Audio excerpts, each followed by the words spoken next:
Experiencing pain of any kind? Call a timeout and stop by the Healthiest You Chiropractic Center. There, Dr. Max or Dr. Stephanie will provide a top-tier adjustment. Then you'll unwind in their therapy room. Visit their website at www.thychiro.com or call 440-238-3338 and book an appointment today. The Healthiest You Chiropractic Center, keeping Strongsville pain-free since 2013.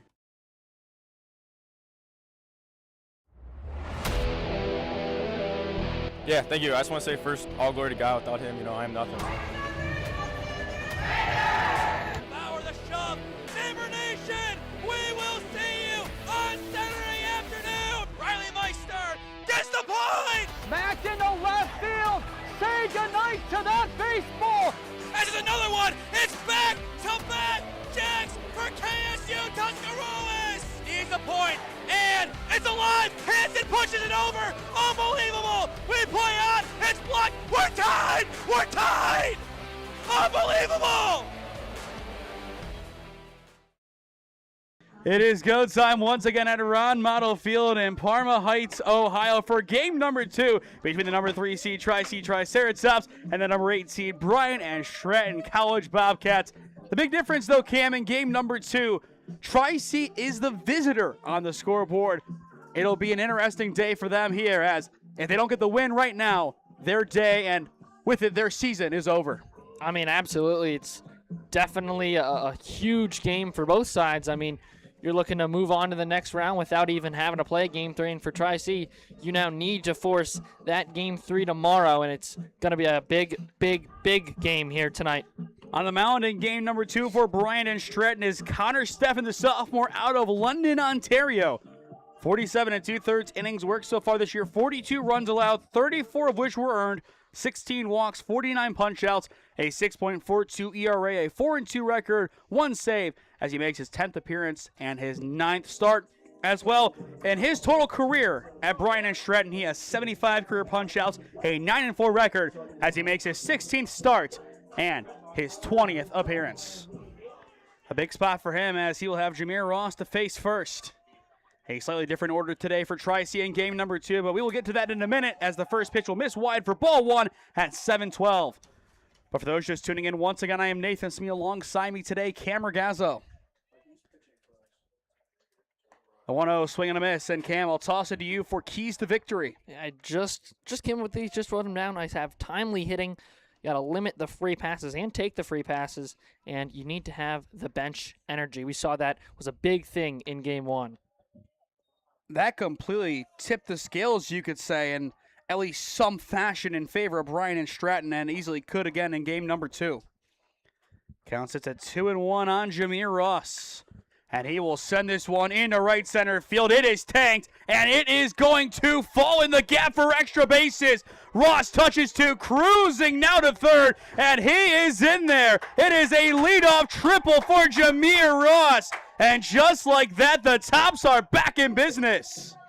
That's a great way to start game number 2. You have 4 hits in game 1, and all of a sudden the first hitter gets the first hit in game 2. That's great to see.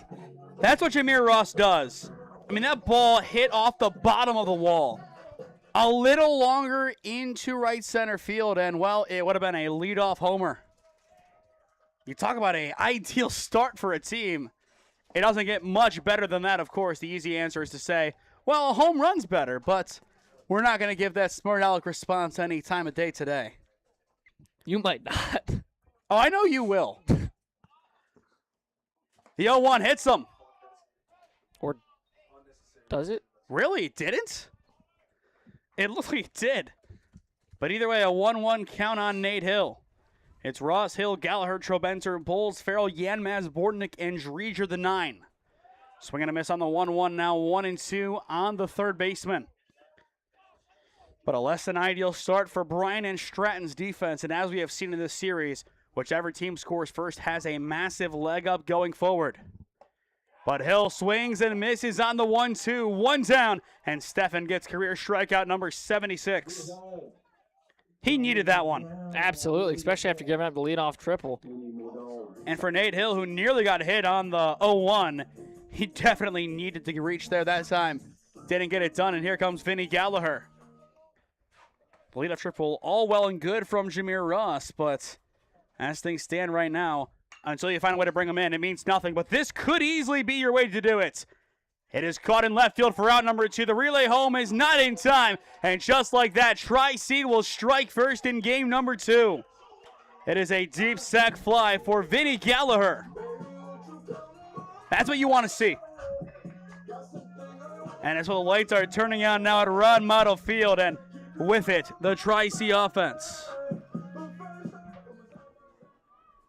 So now here comes A.J. Trobenter. Base is cleared, 2 down. He will lay down a bunt. It looks perfect. And he is going to beat it out. A.J. Trobenter, a gutsy move, but it pays off in a big way.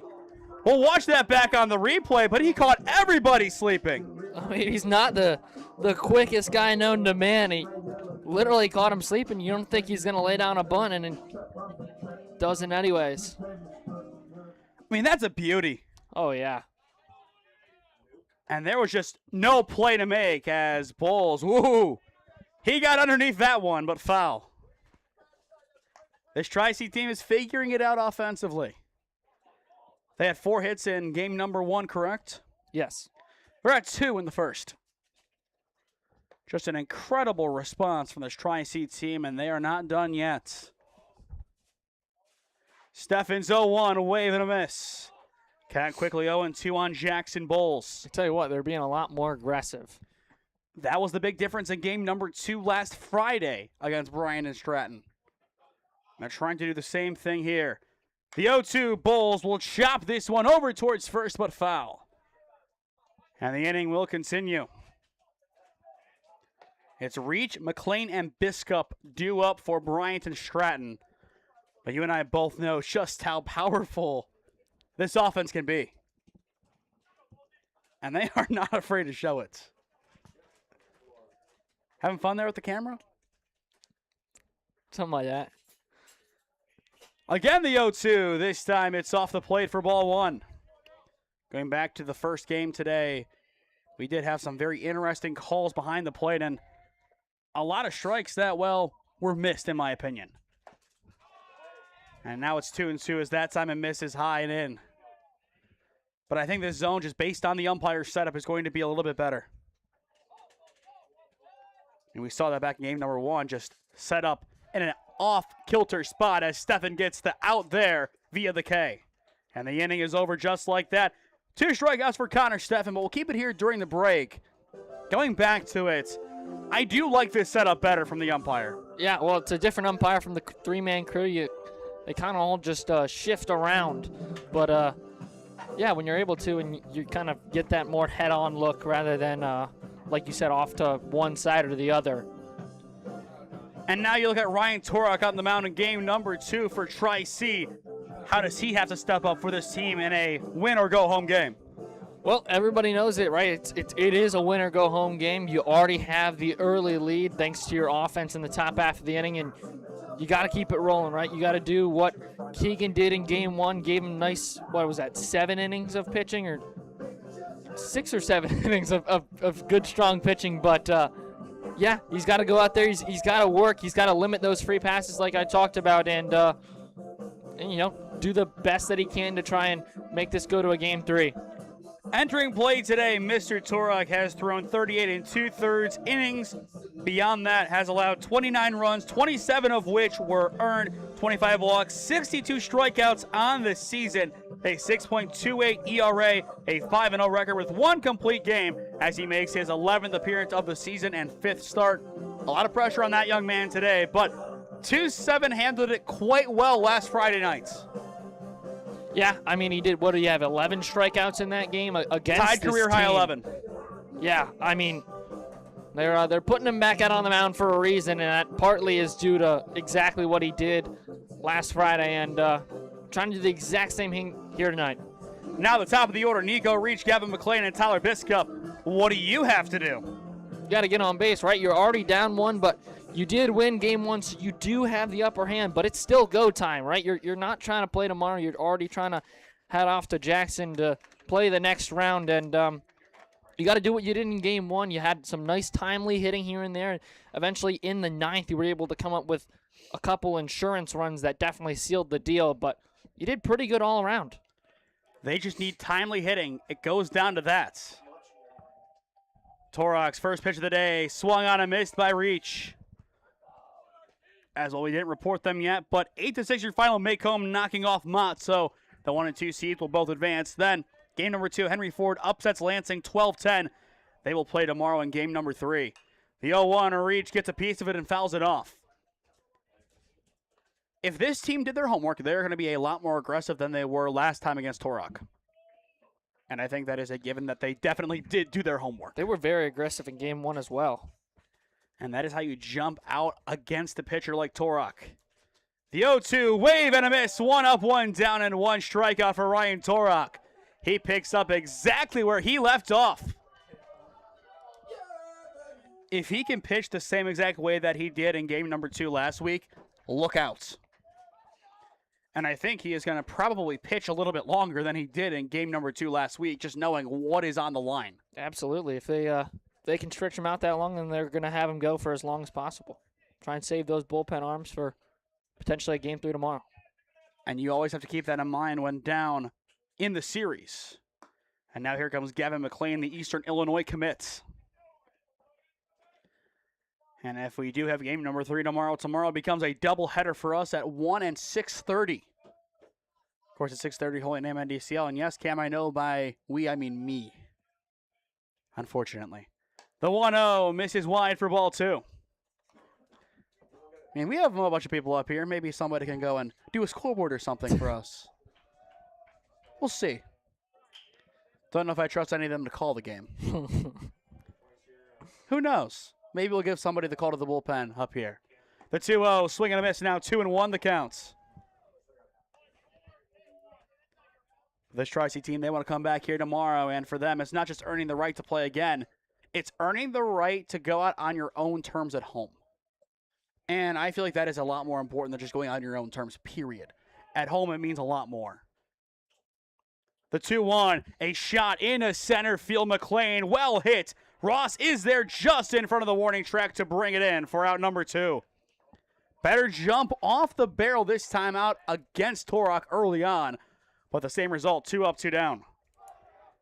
And that'll bring us to Tyler Biscup, the catcher.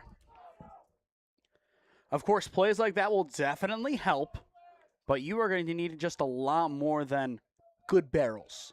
And we saw that with Tri-C's hitting in game number 1. Barrels don't necessarily get the job done. You need a little bit more beyond that.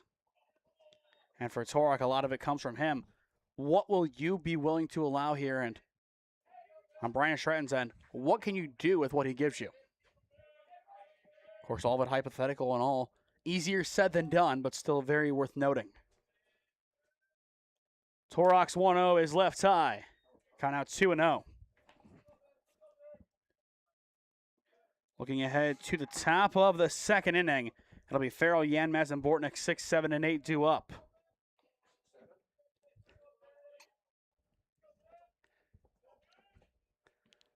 Torok's 2-0. Skied on the infield and out of play it goes. Count out 2-1 on the catcher.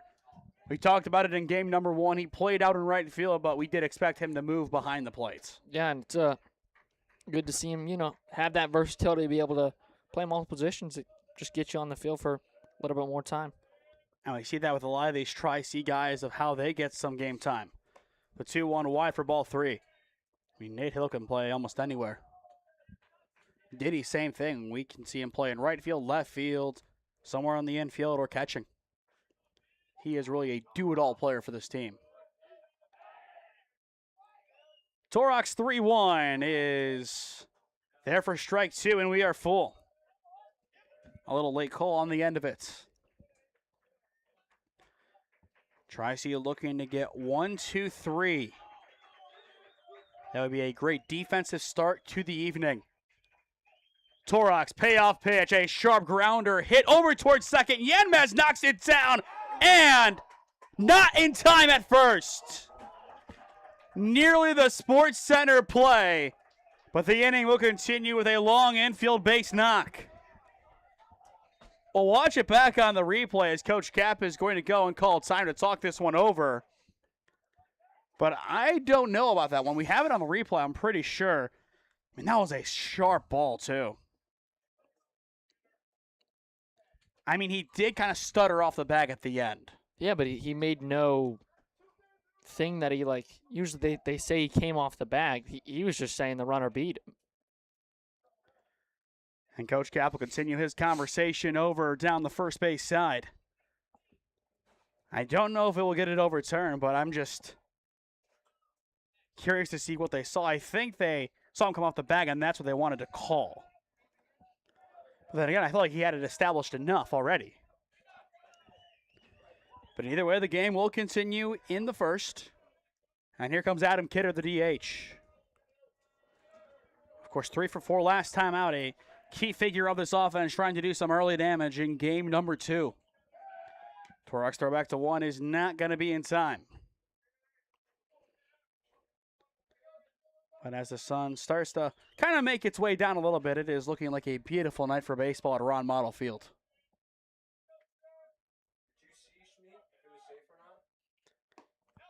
First pitch will be there on the bottom corner for strike 1. Again, that was just a tough call going back to it. I can see both sides of it. I think we're just talking if the ball beat the runner. I think it did. But barely.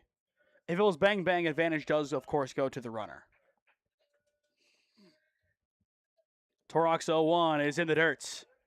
Looking at the defensive set for Tri-C in game number 2. Torok is on the mound. Trobenter is doing the catching. Gallagher is at first with Yanmaz at second. Bortnick at short and Hill at third. Left to right in the outfield goes Dreger, Ross, and Bowles. And that is your defense in game number 2 for Tri-C. The 1-1 will miss again in a similar spot for ball 2. We mentioned it a lot in game number 1. It's impressive to see Trobenter break into the lineup this late in the season. Yeah. You saw it last season with Justin Tyson, but that was injury related. That's it. This was overtaking and doing what he does best. Swinging the bat quite well and being a good defensive catcher as well. But I think coming in, we expected him to play a little bit more than he did, and now he's playing about as much as you would expect him to play. And going into year number 2 here at Tri-C, he is going to get, I would say, the majority of the nods behind the plates. Torok's 3-1 is high for ball 4. First walk surrender today, and that'll put 2 on for Hudson Gherkin. So now a spot for Bryant and Stratton to respond in the bottom of the first. And this is just timely play altogether. Now you need a base hit, and I think you will be aggressive to send him around. I think so. Unless it's on a line right to him on a hop. Torok a little bit of a worry in the bottom of the first inning as Gherkin takes strike 1 down the middle. Sometimes we see that aggressive approach, sometimes we don't. But of course, out of the walk, it's a different scenario altogether. And Tri-C up 1-0 in large part thanks to Jameer Ross. Gherkin a strong take on the 0-1, missing out wide. Now 1-1. As well, time locally is 7:30 p.m. And this is the last Division II Region 12 game playing today. Every single game was done before Game 2 started, outside of this one. The 1-1, a shot into right center field and down. They will send the lead runner home, and he will easily score. It's an RBI single for Hudson Gherkin, and that'll tie up the game at 1. Timely hitting for Bryant and Stratton again in game number 2. And then it's an excellent hustle all the way around from second to bring in what now is the tying run. Yeah, just a great piece of hitting right back up the middle. It's kind of like deja vu that we saw in game 1. Just great hitting, sending it right back up the middle into center. And you just have the speed to send the guys around. And now you have the runners at the corners here, 1-1. Gherkin does his job, and now here comes Calvin Dean, who of course had a big play back in game number 1. A 2 RBI sacrifice fly. It was quite impressive. And he will take strike 1 at the top of the strike zone.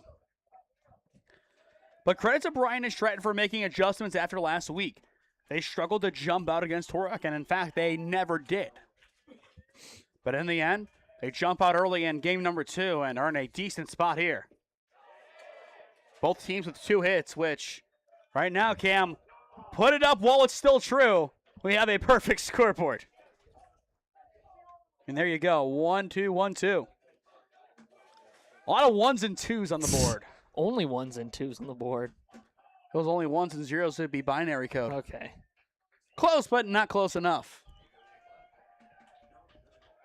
Torox 1-1, wave and a miss from Dean. Pulled off of it that time. But this game already appearing to be one of the best in the tournaments. And I think if it just continues this way, you're going to see a very close replica of Game 2 last year against Mid-Michigan, who, of course, was knocked out today. The 1-2, swing and a miss. The side is retired. Torok gets his second strikeout of the inning, and that'll do it for the first. But through 1, it is a 1-1 ball game. Timely hitting again for Bryant Stratton. To the second we go. 1-1 your score on SmeeSports. Experiencing pain of any kind? Call a timeout and stop by the Healthiest You Chiropractic Center. There, Dr. Max or Dr. Stephanie will provide a top-tier adjustment. Then you'll unwind in their therapy room. Visit their website at www.thychiro.com or call 440-238-3338 and book an appointment today. The Healthiest You Chiropractic Center, keeping Strongsville pain-free since 2013. Looking to get in shape and join a great community? Look no further than CrossFit Strongsville. We offer classes taught by our amazing staff of coaches. If going solo is more your speed, stop in for our open gym hours. Visit our website at CrossFitStrongsville.com to learn more and view our schedule. Visit our new location at 12608 Alameda Drive in Strongsville. Strongsville CrossFit, you're worth it. You deserve to be healthier and happier.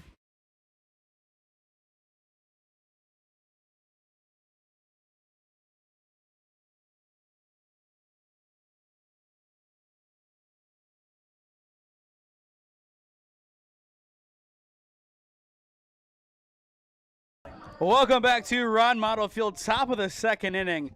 I'll tell you what, somebody brought Chick-fil-A, and now I'm very jealous. First pitch swung on, foul, down the line by Farrell. I'm just hungry of any food. Talk about off-brand Chick-fil-A. Yeah, I had like this, it was like PQT, I don't know, it was some like random 3-letter abbreviation. I think he just pulled that out of nowhere. No, I did. Dude, I had it because it was Sunday, or was it Sunday? It was Sunday or Saturday when I was down there. It was definitely Sunday because Chick-fil-A was, I was looking up Chick-fil-A and Chick-fil-A was closed. And I was like, man, I really want Chick-fil-A. And then we got like off-brand Chick-fil-A. It just wasn't that good. And now I just have been wanting Chick-fil-A. Wave and a miss there to begin the inning. 1 up, 1 down for Stefan. That'll be his third strikeout of the game. And that'll bring us to Zalen Yanmaz. Are you searching this up to try and figure it out now? Yeah, dude, now it's in my head. But for the first time in the playoffs, we'll see Zalen Yanmaz step in. Didn't get the nod in game number 1, but batting .341 of the year, 6 doubles, 23 RBIs. He'll make his 32nd appearance of the year, and most of those were in the starting lineup. And he will see ball 1. Pretty much the only thing open around here past when we're going to actually be here is Canes. And depending on how much we push the limits of game number 2, that might not even be open.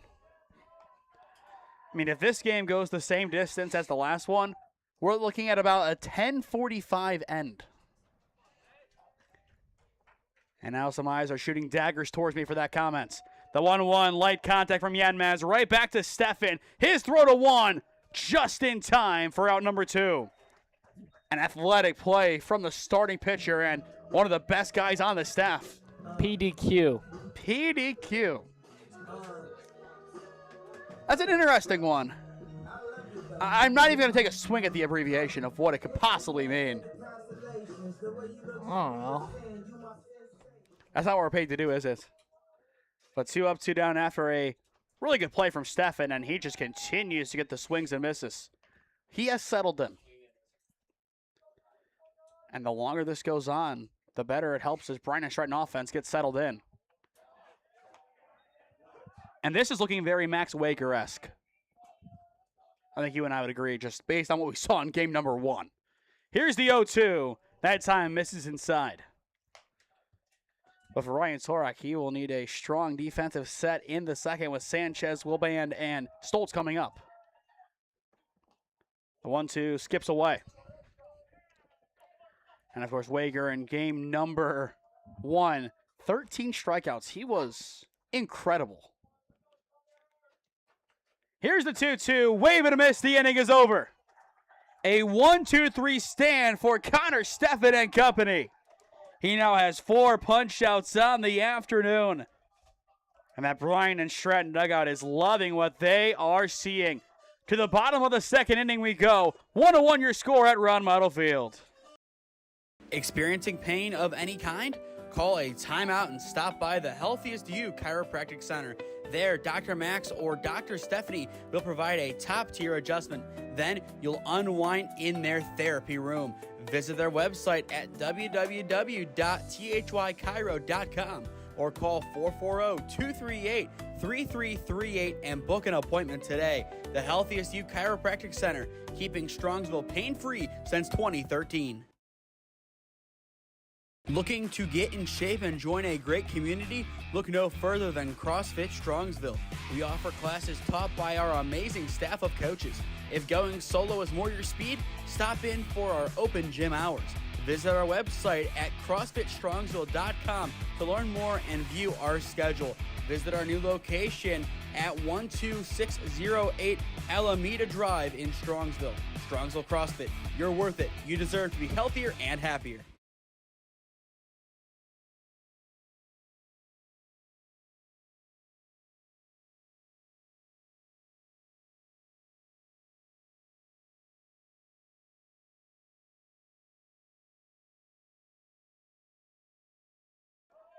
Welcome back to Ron Mottl Field. Bottom of 2, 1-1 still your score. A big defensive stand from Bryant Stratton in the top of the inning. And Torak gets right back to work. This could easily become a pitcher's duel. The question is, will it, or is this just going to be the false facade that we often see when a team that comes out and plays 5? Could easily be either one. What do you think it's going to be? I think it's going to be the latter. Right now, really nothing showing that. It's quick 0-2 count on Sanchez. Already, Steffen has 4 strikeouts. Torak has 2. So in every half inning, we have seen 2 strikeouts. Really impressive to see this quick work. And there is number 3 for Ryan Torak. 1 up, 1 down. And it's back-to-back, spanning back to last inning. It's just going to be 2 strikeouts going back and forth between these two guys, isn't it? Yes, that'd be a lot of strikeouts. It is just going to be one of those absurd games that somehow goes that way, and there's going to be some random way the game is won. Final score 2-1. In the 15th. Oh, don't say that. I've seen one go to the 16th, so I don't want to hear it. And there is some contact fouled off, though, from Wilband. That was the 4.5-hour game. KSU Tusk versus Penn State Shenango.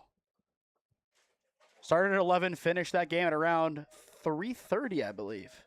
And we still had game number 2 after that, by the way. It was awful. And KSU Tusk lost game 2. The 0-1 will just miss. I know BW had a doubleheader in against DePaul for their last regular season game. That went 17 innings. They were supposed to have a doubleheader. They just canceled the second game. I don't blame them. They said that's enough. I think it would be. The 1-1, wave and a miss. Got 1-2 on Wilbon, the center fielder. Or rather, the left fielder, and then in the on-deck circle, Stoltz, the center fielder. Torak looking to make it 3 straight strikeouts, spanning back to last inning. RT's 1-2. Swing and a miss. 2 up, 2 down, 2 punchies. 8 combined strikeouts between Steffen and Torak so far. Yeah, I'd say that's pretty good. About as good as it gets. And now here comes Jackson Stoltz, who struck out 3 times back in game number 1. Torak wants to make it 3 for 3 in this inning. If he can strike out the side, that is a massive response.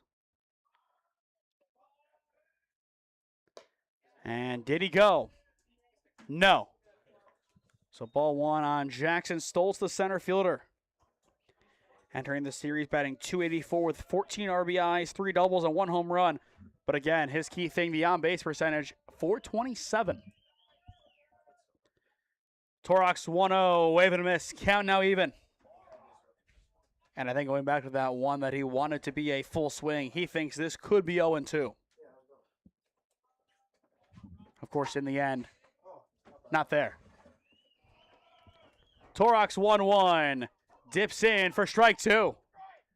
That's what he brought to the table last Friday, and he's bringing it again. The dugout is loving it, and I'm sure they will give him a warm welcome if he does strike out the side here. Ryan Torok 1-2. You just can't beat him. 1, 2, 3. Punch out, punch out, punch out. RT now has 5 Ks through 2 innings of work. Domination. And it's 4 going back to last inning. Ryan Torok is that guy for Tri-C if it wasn't already obvious. But watch it back here. He again gets that check swing. He has everybody second-guessing what they are doing today at the Mott. To the third we go. Score remains 1-1. Experiencing pain of any kind? Call a timeout and stop by the Healthiest You Chiropractic Center. There, Dr. Max or Dr. Stephanie will provide a top-tier adjustment. Then you'll unwind in their therapy room. Visit their website at www.thychiro.com or call 440-238-3338 and book an appointment today. The Healthiest You Chiropractic Center, keeping Strongsville pain-free since 2013. Looking to get in shape and join a great community? Look no further than CrossFit Strongsville. We offer classes taught by our amazing staff of coaches. If going solo is more your speed, stop in for our open gym hours. Visit our website at CrossFitStrongsville.com to learn more and view our schedule. Visit our new location at 12608 Alameda Drive in Strongsville. Strongsville CrossFit, you're worth it. You deserve to be healthier and happier.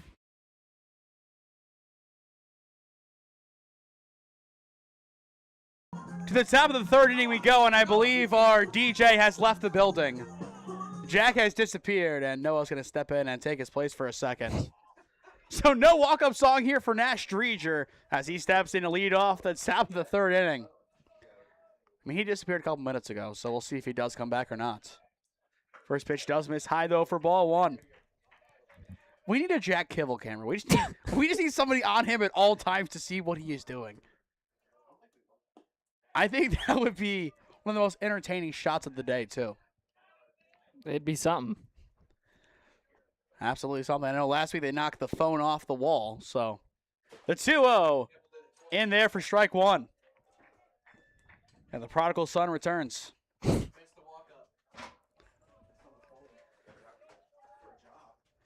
2-1, swing and a miss. Count out 2-2 on Nash Dreger. But Connor Steffen so far, 4 strikeouts. Torok has 5.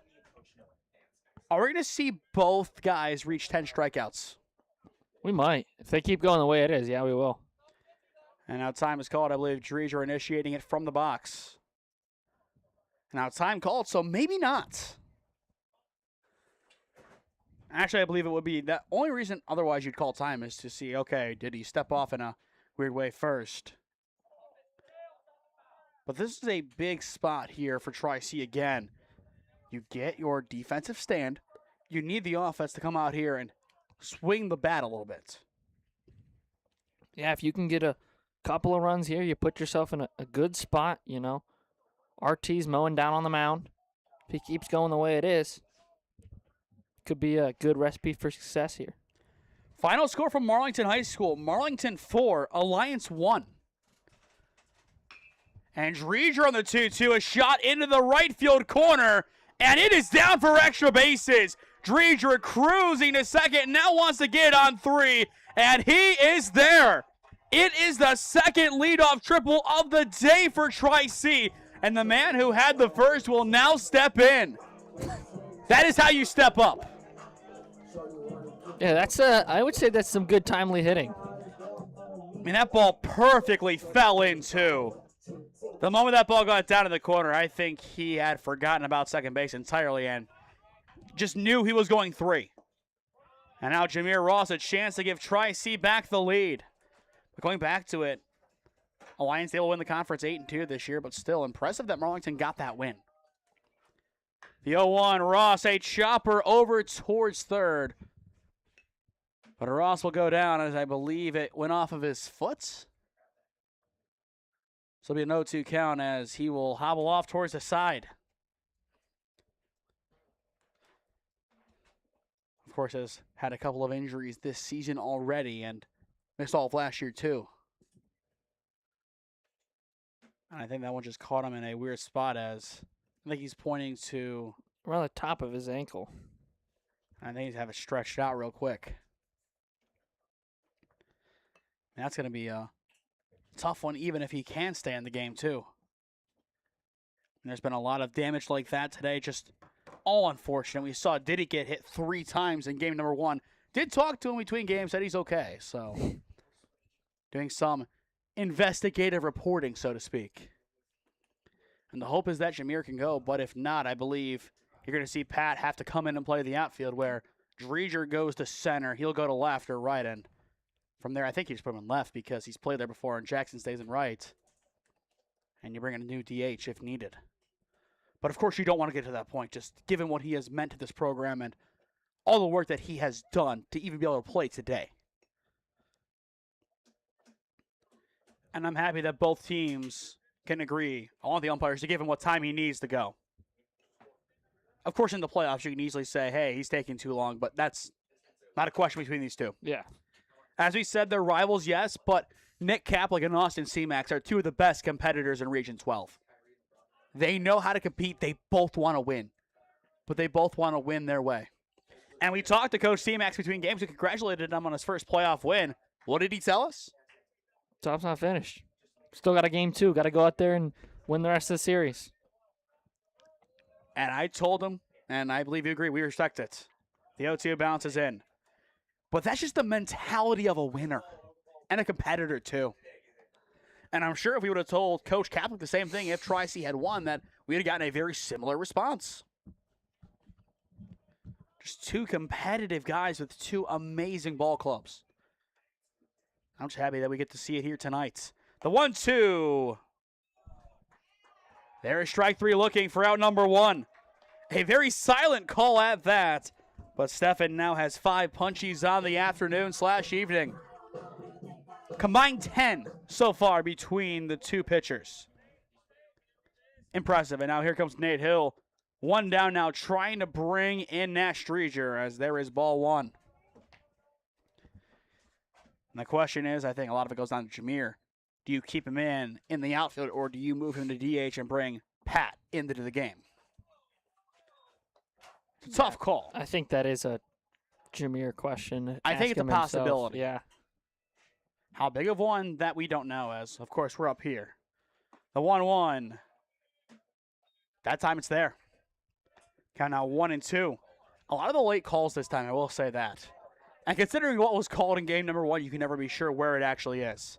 Steffens 1-2. A shot deep to right field, and it is going to go foul. If foul territory was fair, Nate Hill would be having a career day.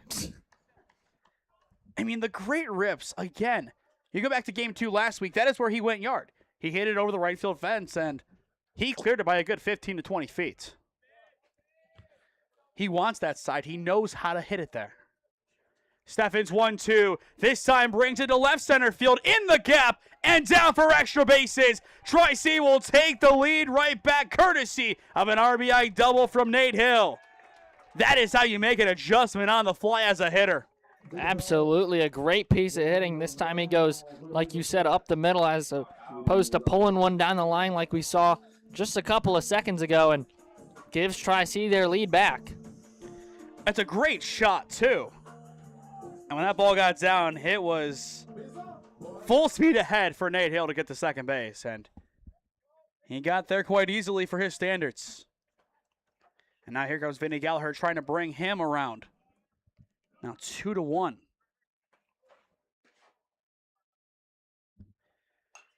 Gallagher gets a piece of it but fouls it off. In the bottom of the inning for Bryant Stratton, it's the top of their order trying to do damage.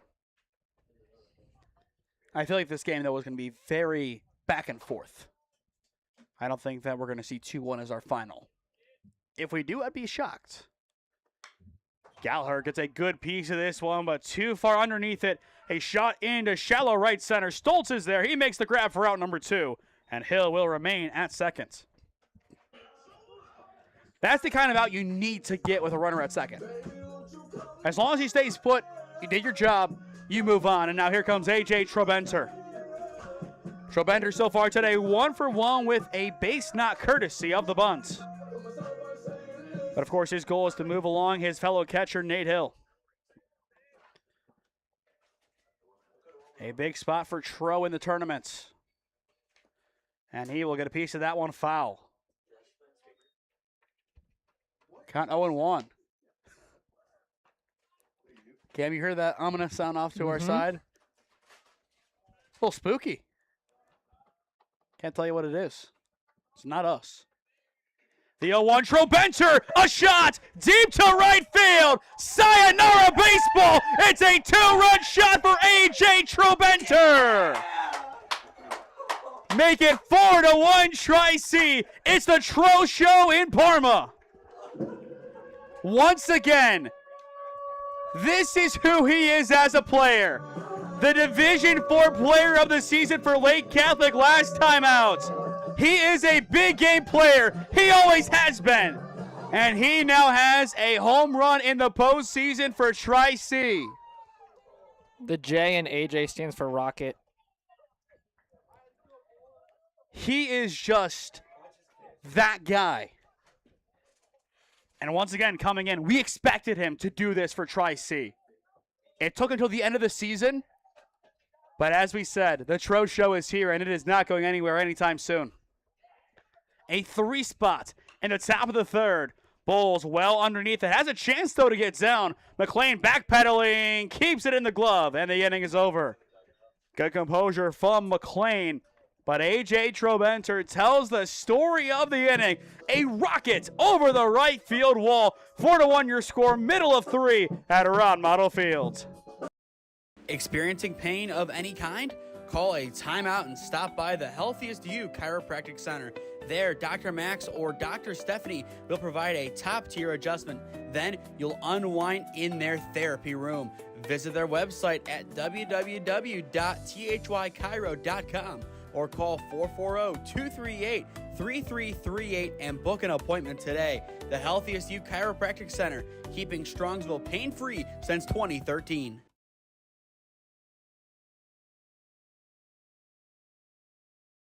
Looking to get in shape and join a great community? Look no further than CrossFit Strongsville. We offer classes taught by our amazing staff of coaches. If going solo is more your speed, stop in for our open gym hours. Visit our website at CrossFitStrongsville.com to learn more and view our schedule. Visit our new location at 12608 Alameda Drive in Strongsville.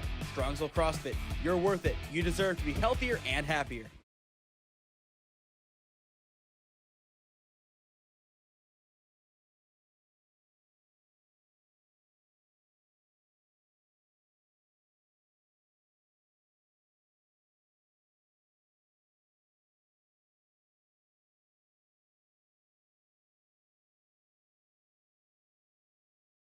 This game has flipped on its head. 4-1 your score in the bottom of the third inning.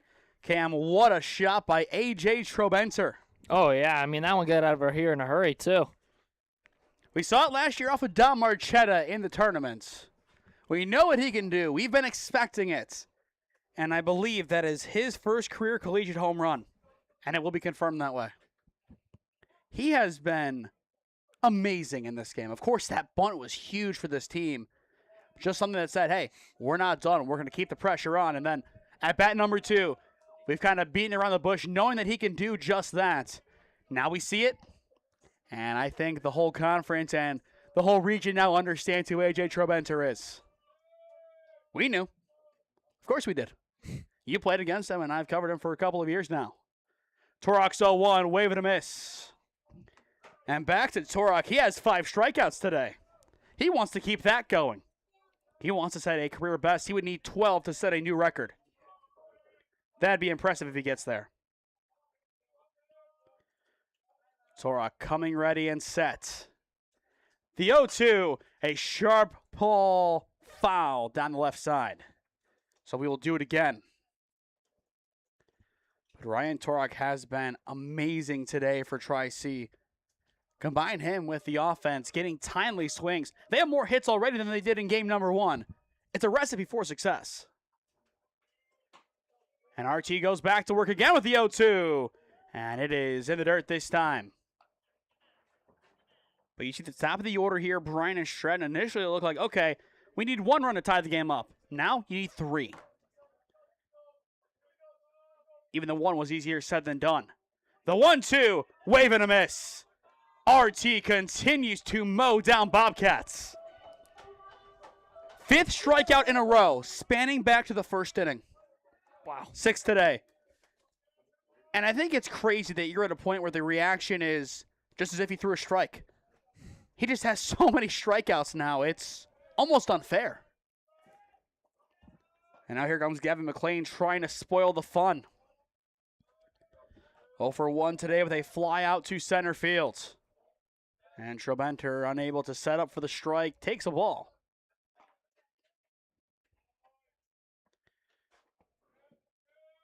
You go to game number 3 tomorrow if you get there.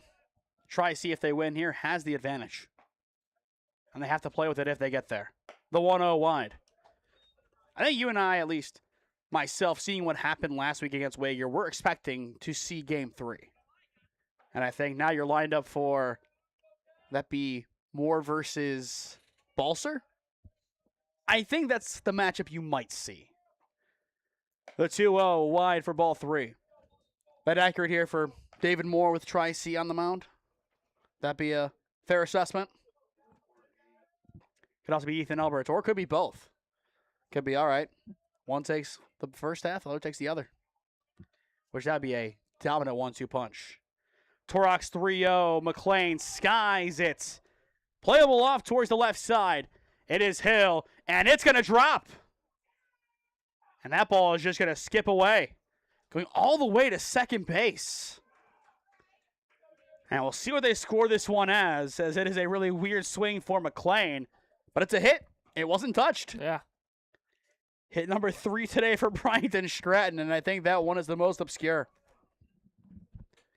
And, of course, really not fair to call it a hit, but at the same time, there's nothing else you can call it. No, it's not. It's just one that skipped away from Nate Hill and rolled all the way from third to second. It's going the opposite way. And now here comes Tyler Biscup. And he will swing and miss. For Bryant and Stratton, how important is it right now for them to get back on the board? Very, especially after, you're able to tie the game back up in the bottom of the first. You held them scoreless in the second, and then all of a sudden they get their get back. You got to get yours now. Count now 1-1 on Biscup as that pitch misses wide. Full time locally, 7:58 p.m., so nearing the 8 o'clock hour. But, of course, it already has been a very long day at the office for both parties. And this will go in hour number 5 of the doubleheader. Started at 3 and now nearing 8 o'clock. And for the players, and I got here around the same time as them at 1 o'clock, it's been a 7-hour day, and it really feels like it. And as things stand, tomorrow we'll be doing it again. Unfortunately, just not a 30-minute break in between each game. It'll be a sizable difference, probably 2.5 hours. But not enough to go home. Torok's 2-1 off the plate for ball 3. After Biscup, it goes to Adam Kidder, the DH.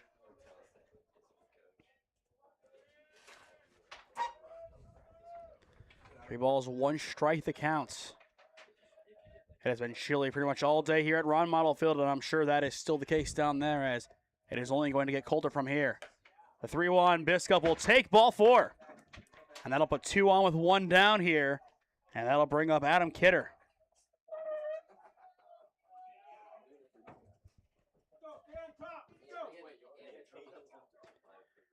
Kidder, of course, a big game number 1. Had that massive 2-run home run, and you look at the bases now, 2 on. If he goes yard here, we're tied. It all started by that man right behind Torok and Gavin McLean. A big infield fly, pop, single, whatever you want to call it. And this pitch is going to get past Trobenter and go to the backstop.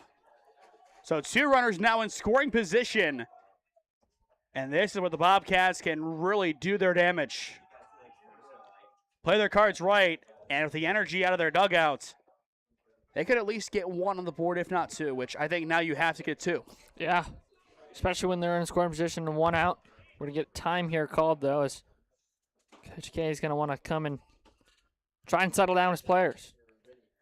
And I don't think we're anywhere near even talking about somebody warming up. No. My question is for Bryant and Stratton, how close are they?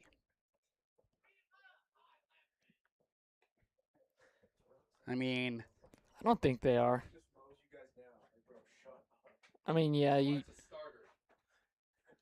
it's 4 innings. 4 runs.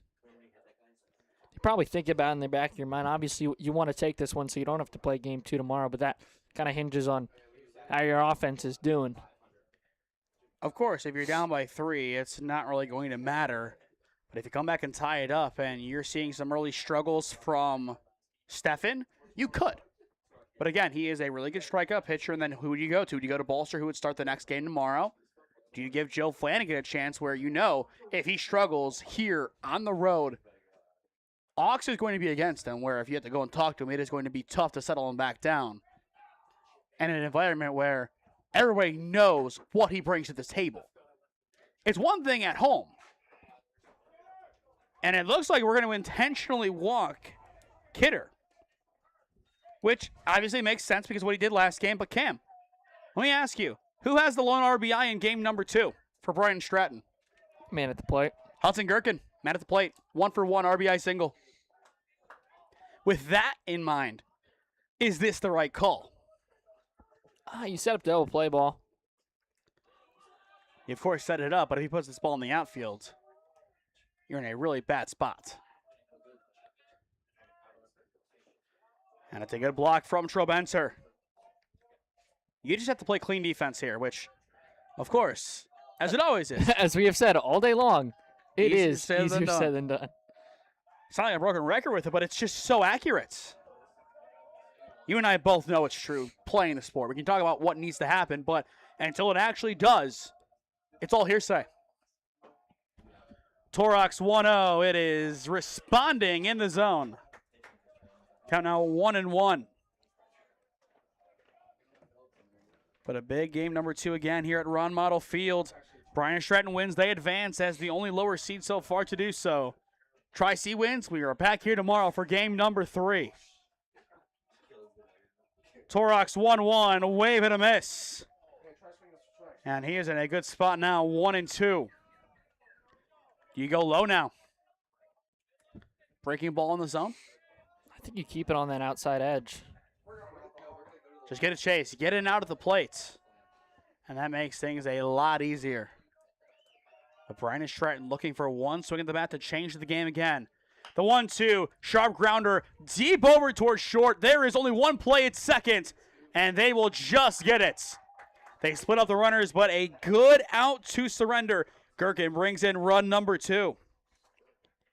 And I think most teams will take that. Yeah, I mean, that was a tough play. Didn't even know if they were going to have a play if that one not hit too entirely hard. So still a good play over there by Bortnick, and Yan Mass come together and at least get one. And now here comes Calvin Dean, 27 RBIs entering play today, now up to 29, courtesy of, again, it still doesn't sound any less weird now looking back on it, a 2 RBI sac fly. That was cleanly fielded, too. A tying run stands at first in the bottom of the 3rd. Dean gets a good piece of a foul. And I think every single big pop is going to really see the fans hold their breath a little bit. We know what this team can do. We know their power. And we've seen it today. We saw it last week.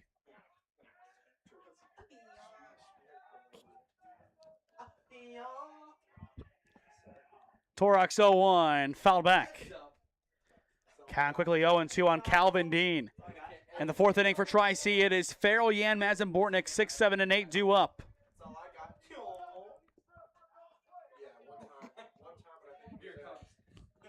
Runners at the corners, 2 down, bottom of 3. Torok to get out of the inning. Misses low. So he will do it again. Again, if you can bring in one more run, make it 4-3 going forward, you're in an okay spot, but still, you want to tie this game up if you can. Absolutely. Not negotiable, though? Defense. Yeah, That's the true. non-negotiable. Yeah. You have to come out here and blank Tri-C if possible. And now Torok's just going to step off here, and I think they tried creating that rundown in the end. Doesn't work out that way. They still get the base. So not worst case scenario, but now you have to keep in mind, the tying run is in scoring position. But a 1-2 count on Calvin Dean. And he will tip it foul and off of Trobenter. And that one is going to hurt. So he's getting the trainer to come out and see him real quick. He hops back up to his feet. But that's one that will never get easier. Yeah.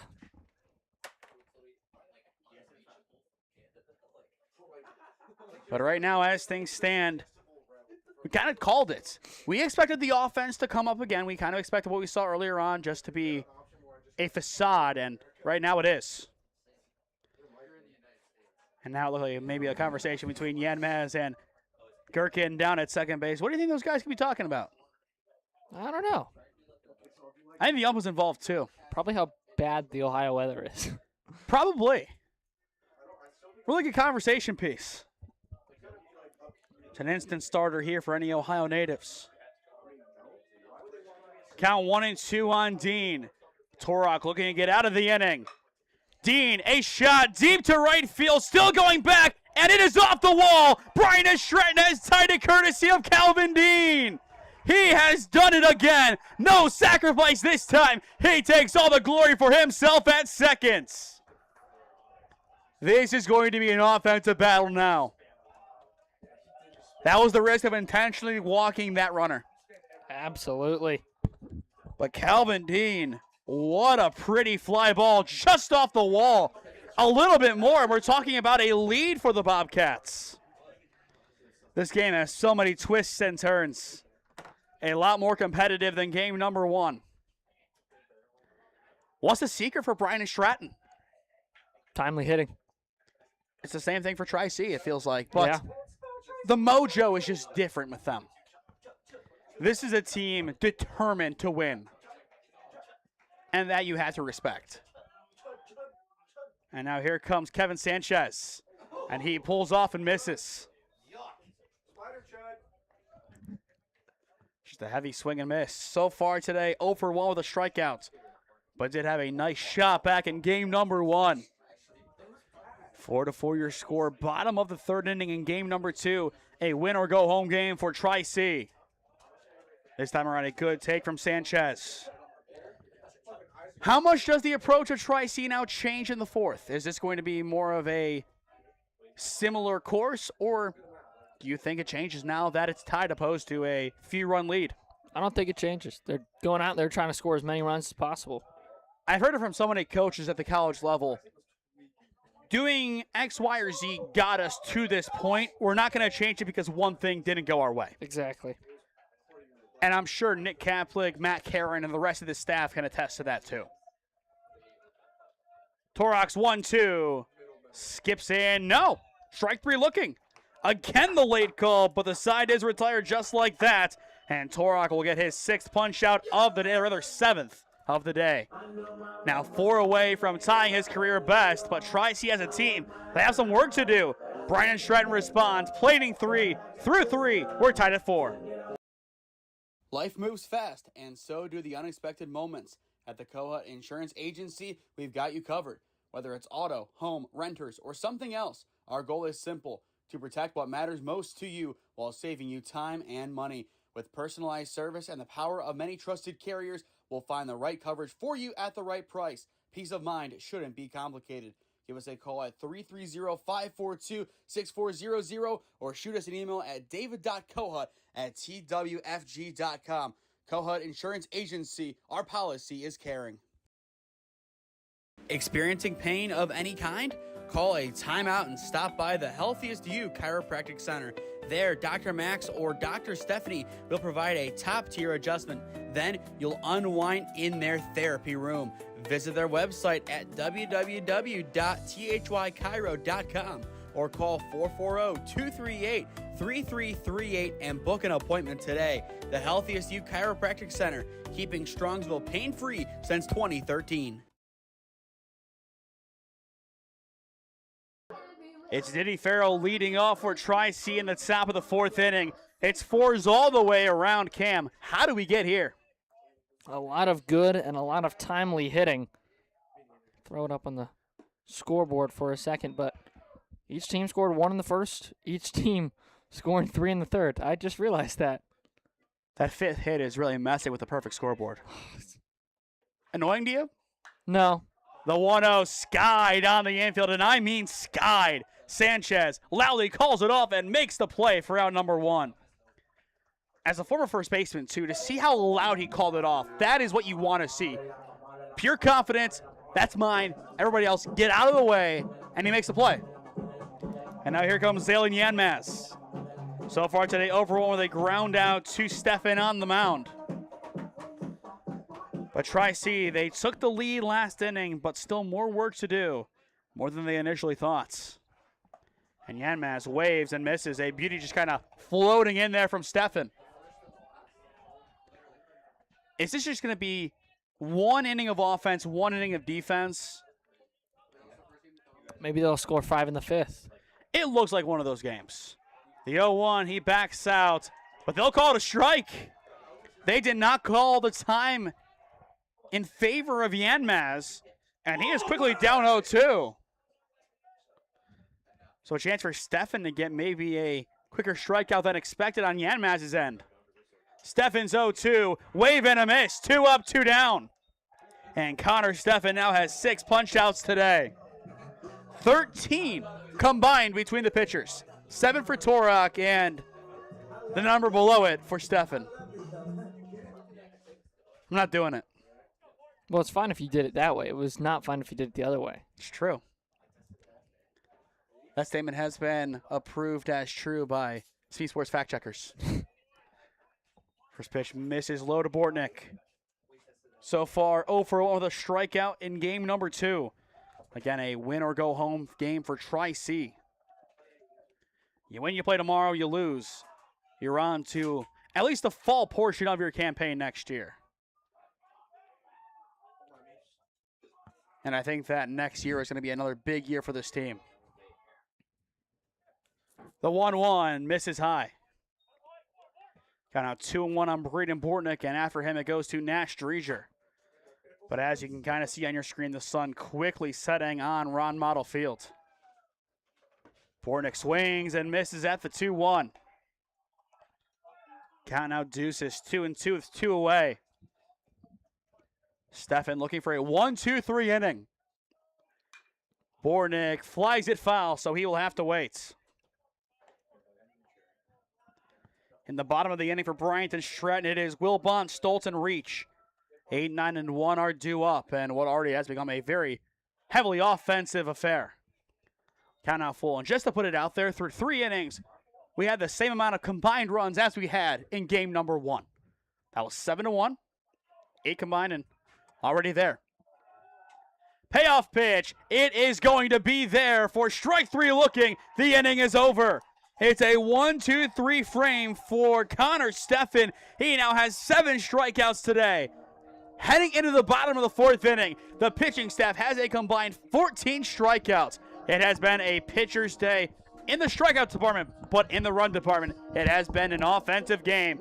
To the bottom of the inning we go. Score remains 4-4. Experiencing pain of any kind?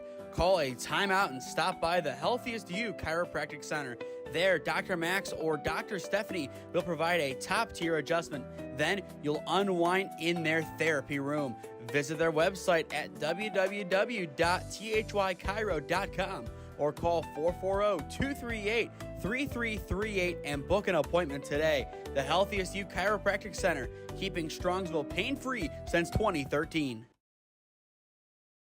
Looking to get in shape and join a great community? Look no further than CrossFit Strongsville. We offer classes taught by our amazing staff of coaches. If going solo is more your speed, stop in for our open gym hours. Visit our website at CrossFitStrongsville.com to learn more and view our schedule. Visit our new location at 12608 Alameda Drive in Strongsville. Strongsville CrossFit, you're worth it. You deserve to be healthier and happier.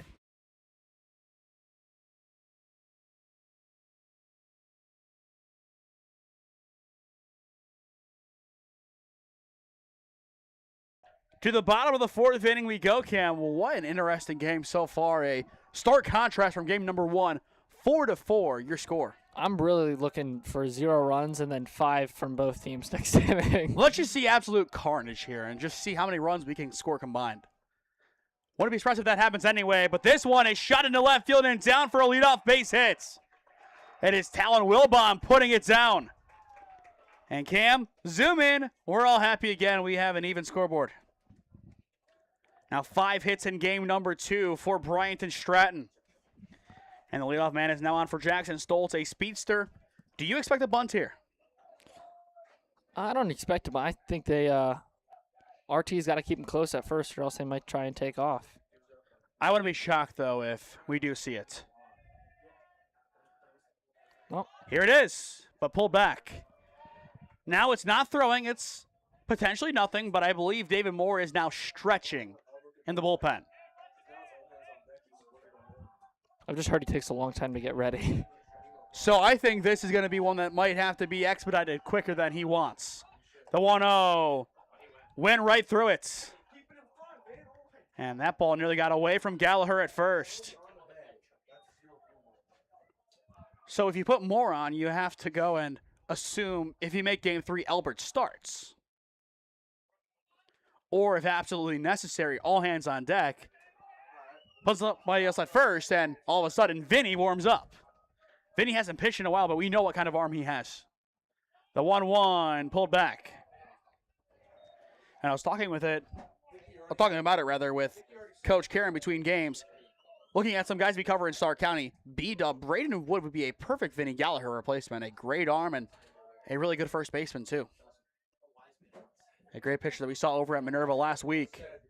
The 2-1, the bunt this time, it will get down. The throw to 2 is wide. He came off the bag. 2 on, none down. It'll be an error on Torok. And we go back to the top of the order with Nico Reach. What a time for the Bobcat offense. This is where they need to kick it into high gear. The first error of the game, the 4th of the day for Tri-C. And I think Coach Karen is going to go and look to the bullpen and try and get somebody warm. I mean, I get it takes a while for him, but he might have to go now as that ball is bunted, fouling out of here. And realistically, based on the fact that he hasn't thrown a ball yet, he will probably not be your next arm in if you make a move this inning. Who can get warm that quick? No, Cam, not you. Mueller? Will this be Spencer Mueller? Maybe. You might need to think about it sooner than you'd like. The 0-1 bunt shown again. The bunt is down over towards third. The throw to 1. It is on the money for out number 1. But both runners do advance for Gavin McLean.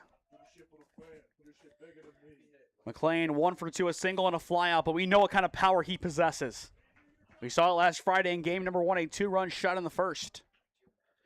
And the ball has been flying around the yard today. More than you expected or less? I think about as much as I expected. Home run for each team? Kind of what we expected? Yeah. Maybe more. There definitely is room for more.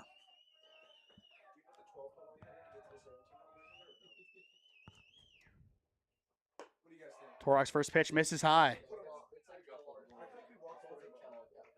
And now I believe McLean has been intentionally walked. So now, I get why you walk him, because so far in the year, entering play today, he has 12 home runs. Cam, Tyler Biskup, who now steps in, has 17 and 25 in his Bryant and Stratton career. Yeah. This is a bold call. You got to set up double play, though.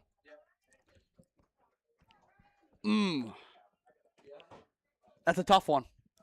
I get it in principle, but you just can't hang anything here. The first pitch is in the dirt. One down this inning. You want the double play. You need the double play here. And again, Moore is now doing bands. He hasn't thrown a baseball yet. So if you want to go to the bullpen, you're going to have to wait. So Torak is in it for the long haul. The 1-0 Biskup, a shot but foul.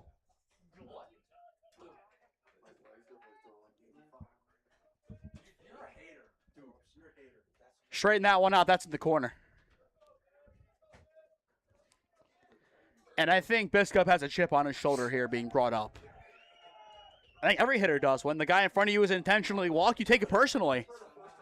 And he definitely has. The 1-1 nearly hit him, ran inside.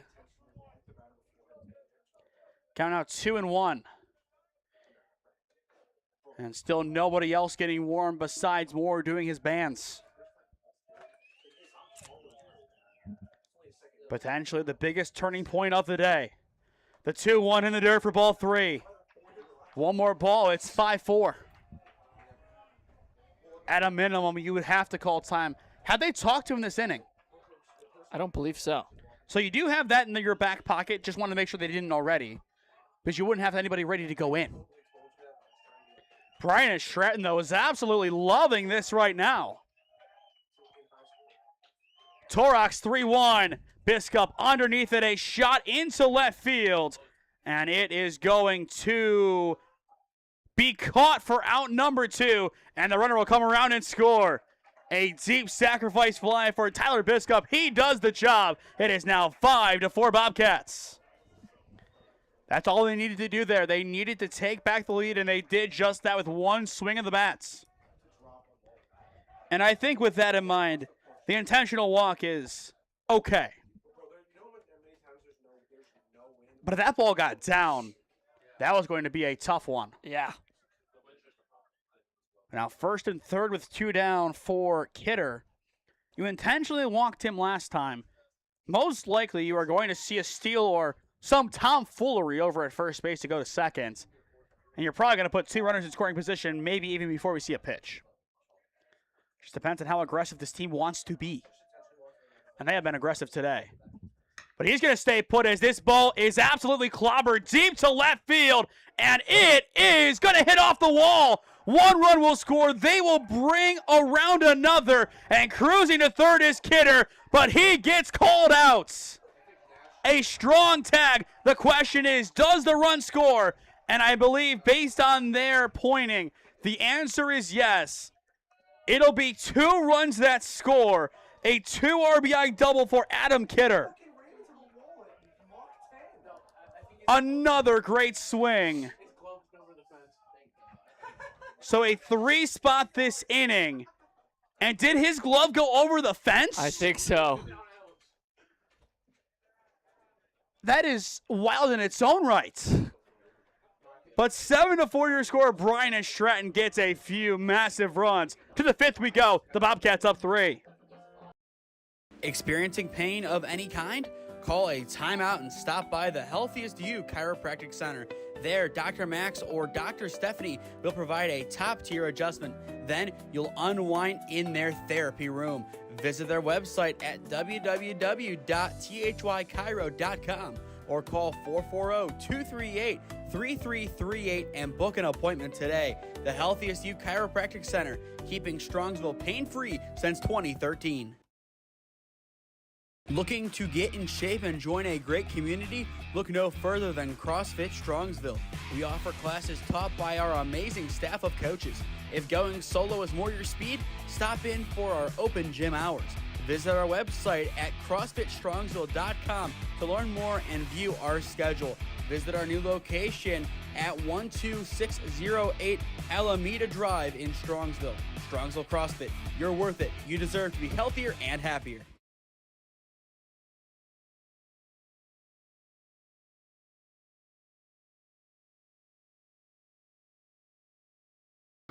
7-4 your score as we enter the top of the 5th inning. He has his bat at least. It's Nash Dreger. He did lose his glove. I believe he got it back. Is it confirmed that he got his glove back? Yes, it is. And he will put this one into right field, but way foul. The pressure is on Tri-C. Your season comes down to the next couple of innings. It's a weird spot to be in, of course. You're 1 win away from 30 on the year. You want to at least get there for the 3rd consecutive season. And now Dreger straightens it out. A good shot into right center field. And it is going to be out of here. It just sneaks over the right center field wall. It's a solo shot for Nash Dreger. And the Tops are back within 2. Well, he lost his glove over the wall, and he wanted that baseball to join it. That'll change this game just a little bit for the Tops. They needed a swing like that, and Nash Dreger stepped up and then some. I mean, that ball just got out of here. I feel like that just morphed over the wall. That is one swing. We'll leave it there. That's just one swing. And now here comes Jameer Ross. 12 combined runs so far. Cam, no, not 11-5. Okay, I tried to Close. I tried to scroll back up. 7-5. Now 1-1. I'm still impressed that ball got out. Yeah. It looked like it was just in line with the top of the fence, but clearly not. The 1-1 is high. And oh, by the way, I kind of forgot about that part of it. He still got the guy going to third without his glove. Well, you don't need a glove to throw the ball. I get that, but that is just still impressive. This has been a bizarre game. And now Ross has shot into center field. This one a little more shallow.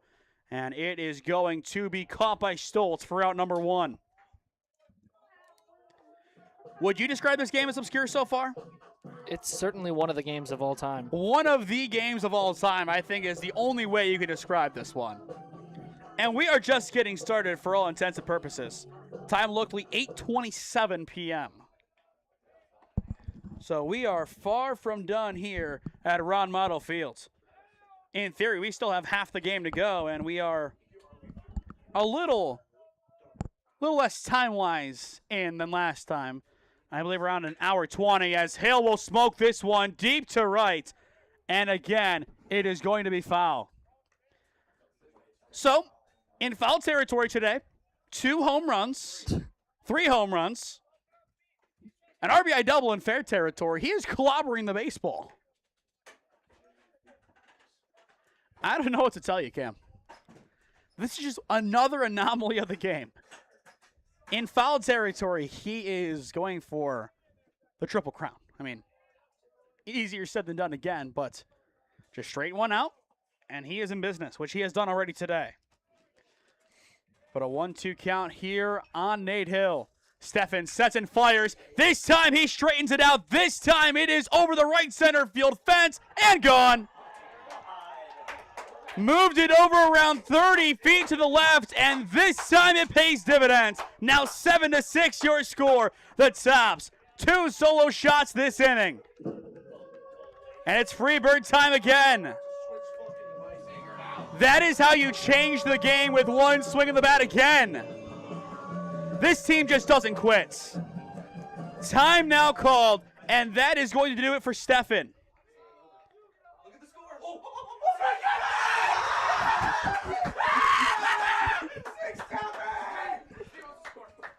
7-6 your score as they are telling us behind us. All right, guys, what's the score? The Peanut Gallery is having too much fun, but when we return, a new arm on the mound for Bryant Stratton. 7-6 your score. Don't go anywhere here at Ron Mottl Field. Experiencing pain of any kind? Call a timeout and stop by the Healthiest You Chiropractic Center. There, Dr. Max or Dr. Stephanie will provide a top-tier adjustment. Then you'll unwind in their therapy room. Visit their website at www.thychiro.com or call 440-238-3338 and book an appointment today. The Healthiest You Chiropractic Center, keeping Strongsville pain-free since 2013. Looking to get in shape and join a great community? Look no further than CrossFit Strongsville. We offer classes taught by our amazing staff of coaches. If going solo is more your speed, stop in for our open gym hours. Visit our website at CrossFitStrongsville.com to learn more and view our schedule. Visit our new location at 12608 Alameda Drive in Strongsville. Strongsville CrossFit, you're worth it. You deserve to be healthier and happier.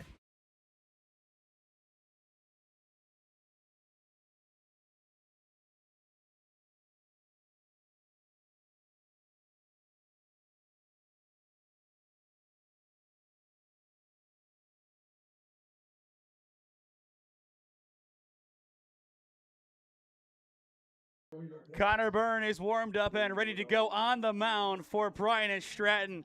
Well, Kim, this game is far from over. 7-6 your score here. 6-7. They're going to keep it going as long as this is the score. But again, the Seminole chant is back. Byrne is ready to go. His first pitch is fouled off. But Carson Byrne rather, so far this season out of Highland, a 16 and a third inning workload. 23 runs allowed, 21 of which were earned, 13 walks, 15 Ks, and an 11.57 ERA. The 0-1 will zip low. Count now 1-1. But this has been a high-scoring game. The offense has been there. The defense, not so much. It's all the offense, and that is kind of what you would expect. The 1-1 will be tipped foul. Count now 1-2. What's the magic number? How many runs would you feel confident with to win this game?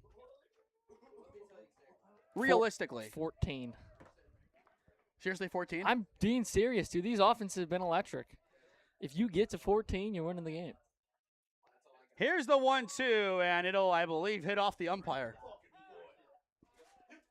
I think that ball went beneath the catcher, off the inner part of his right foot, and bounced away.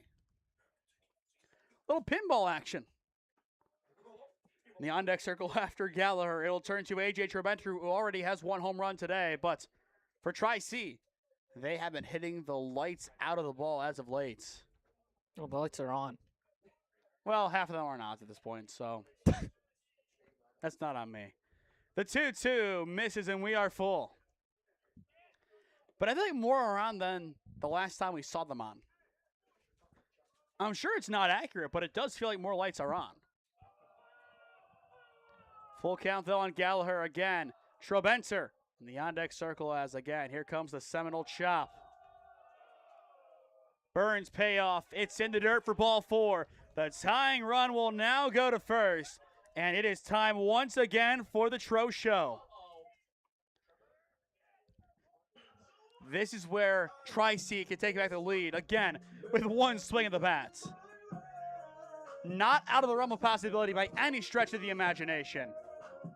This team, especially this part of the order, knows how to hit the ball quite well. And Trobenter wants to do it again against a different pitcher. The first pitch he sees will skip in for ball 1. Tri-C, after giving up 3 runs in the bottom of the last 2 innings, responds with 2 in the top of the 5th. And we are still not at the halfway point of the game. The 1-0, Trobenter, a shot now deep to left field. Can he do it on both sides? Yes, he can! A 2-run shot for A.J. Trobenter! 8-7, Tri-C on top. Once again, ladies and gentlemen, it is the Tro Show, showing now at Ron Mottl Field. Lake Catholic's finest, Division 4's finest, and now he is Tri-C's finest. I would like to say Jack Kibble did call that home run. The fact that he did it on both ends of the park, too, is that much more impressive. Well, one swing of the bat has changed the game, Cam. 8-7. It is 2 2-run shots today. He is 3 for 3 in this game. A bunt single and 2 2-run homers. It's a pretty good day at the office. That is incredible. Absolutely incredible from the Tri-C offense. And it'll take a lot to shut up that dugout now.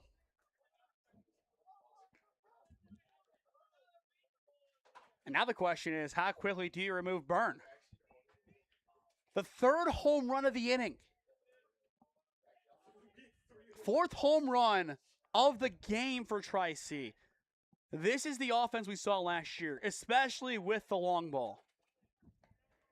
Something's changed, and I feel like a lot of it, again, it comes down to the energy from the dugouts. I mean, we weren't even talking about a singular home run in game 1. All of a sudden, there's They had 4 hits. plentiful amount here in game 2. And now Tri-C has 8 hits, 3 of which are Trobenter.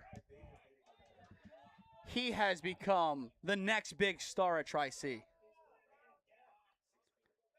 I think, Cam, you and I agree, next year he'll be up there in the top 4, and he'll be basically what Nate Hill was this year. Yeah. If not, based on this home run hitting ability down the stretch, better. The 2-1. A good take off the plate for ball 3. After Bowles, it'll turn over to Diddy Farrell. Again, this is the Tri-C offense we are used to seeing. And it's unbelievable with the home runs. The 3-1. Now Bowles a shot. Deep to right field. It is the 4th of the inning.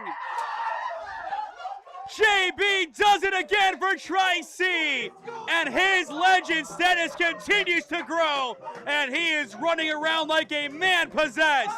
Coach Kev is fired up, JB is fired up, and we are fired up at the Mods.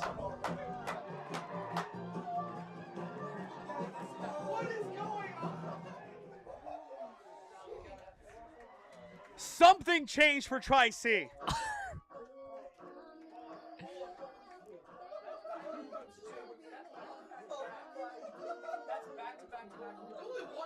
Guys, we're forgetting one.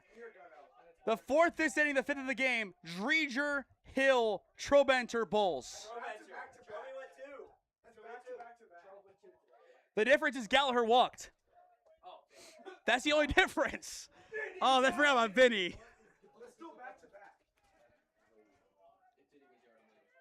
Poor Vinny Gallagher. But 3 of the last 4 at-bats have been home runs. I'm at a loss for words. 5 runs, all of which have been homers. This is tops ball. This feels like Kellogg. They were launching them when they were here. Farrell this time, a chopper over the mound, has a chance to beat it out, and he will not. They just get him in time for out number 2, but they let that one travel deep in the infield. And now here comes Zalen Yanmaz. Again, outside of just the energy, what changed? This would have been unheard of. They had the same amount of home runs this inning as they had hits in game 1. They have more home runs in this game than they had hits in game 1, period. With 5. This is tops ball at its finest. We've been waiting for it all season, and, well, it comes in the biggest game on the calendar. A win or go home game that could potentially give you another game tomorrow. See, now I'm not even sure if 14 was a safe number. Might not be. The 1-0 Yanmaz, a sharp grounder towards second and through into left field. And the hit parade will continue for Tri-C as here comes Braden Bortnick. 5th hit of the inning and the only one that stayed in the park. This is just silly season. It really is right now. 9-7 Tri-C, a 5 spots. Incredible. And to give a shout out to Cooper Fontaine, one of our main guys in Alliance, it's preposterous. Oh, This is unprecedented. Use whatever adjective you want. It probably fits. The 1-0 there. Now 1-1 the counts. You're most likely bringing out another arm in the 6th. I'm floating another question to you. Is this Joey Flanagan time? It might be. The 1-1 runner goes, and Bortnick is shot, but foul. Because here's the thing, despite all the home runs, it's still a 2-run game. If you bring on Flanagan and he gives up a home run, forget it. That's the one worry. If anything happens against him here, it was one thing in Solon. I'll reiterate that. It was one thing in Solon, but here, you and I both know how relentless it is to play here. Especially being a former player, it's a different game. Swing and a miss there from Bortnick, and the inning is done. Carson Byrne gets out of the frame, but it does not matter by any stretch of the imagination. It's Freebird ×4 for Tri-C in the 5th. To the bottom of the frame we go. 9-7 your score. It's the Tops on top. Experiencing pain of any kind? Call a timeout and stop by the Healthiest You Chiropractic Center. There, Dr. Max or Dr. Stephanie will provide a top-tier adjustment. Then you'll unwind in their therapy room. Visit their website at www.thychiro.com or call 440-238-3338 and book an appointment today. The Healthiest You Chiropractic Center, keeping Strongsville pain-free since 2013. Looking to get in shape and join a great community? Look no further than CrossFit Strongsville. We offer classes taught by our amazing staff of coaches. If going solo is more your speed, stop in for our open gym hours. Visit our website at CrossFitStrongsville.com to learn more and view our schedule. Visit our new location at 12608 Alameda Drive in Strongsville. Strongsville CrossFit, you're worth it. You deserve to be healthier and happier.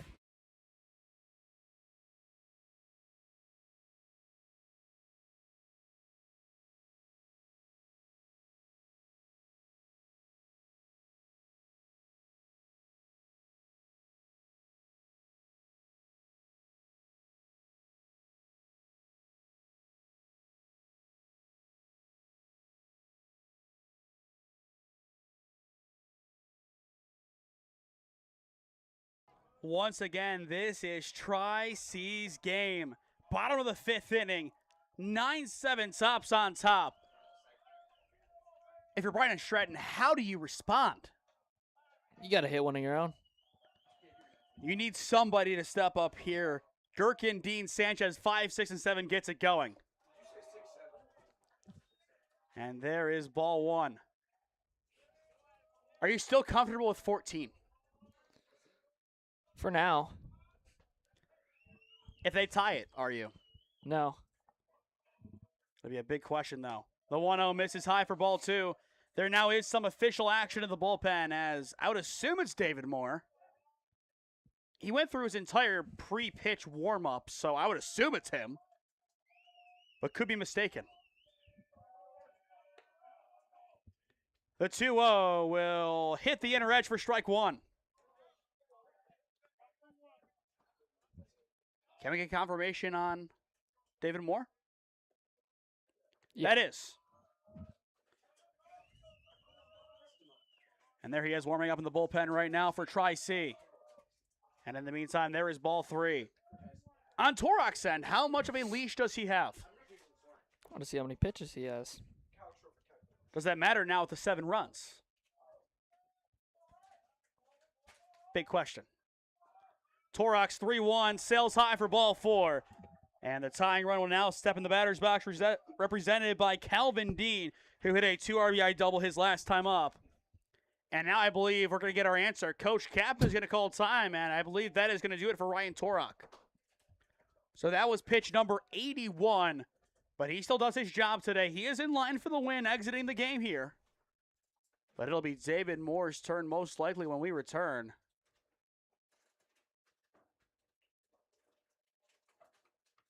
But a big spot for Torok today early on. He settled it down and kept it close early.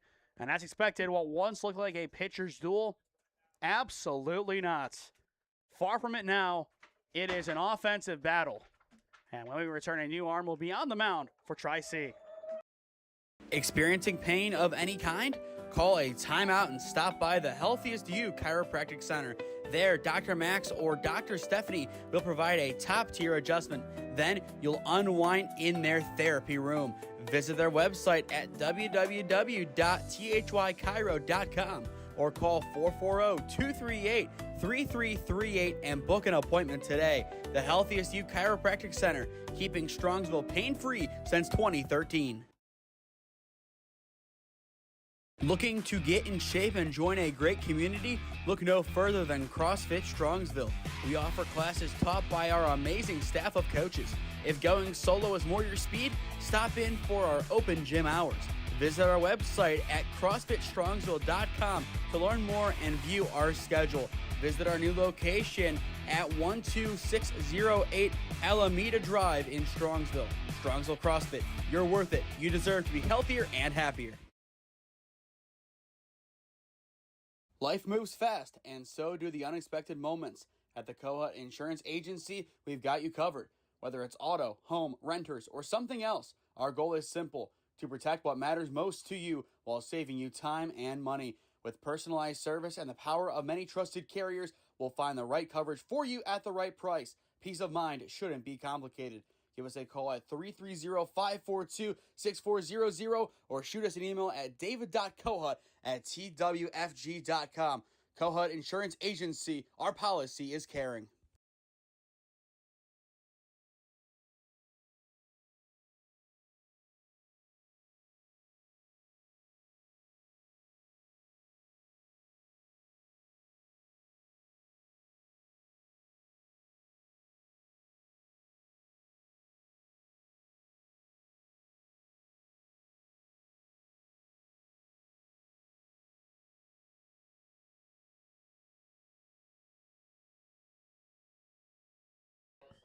David, quotes Travis Dean Moore, is on the mound here wearing number 21, but that is David Moore. I was told, I believe, he lost his jersey, so that is why we have the change. But either way, David Moore on the mound for Tri-C, bottom of the fifth inning, runner on, none down. A big spot for him and this defense to settle in and get some big plays. And that'll help swing and a miss from Calvin Dean. But entering play today, Moore, an Akron transfer, 38 1/3 innings work so far. 24 runs allowed, 18 earned, 11 walks, 47 punch-outs, and a 4.23 ERA as he makes his 11th appearance of the season. The 0-1, a hard chop foul down the left side. And quickly 0-2 on Calvin Dean, who has 2 RBIs in this game on a double. And after him, it goes to Kevin Sanchez. Time locally, 8:48 p.m. So we are around an hour and a half into game number 2. The 0-2, right down Broadway. One batter faced, one punch out for David Moore. That's why you bring him on. That's pretty good. Really good efficiency on his end.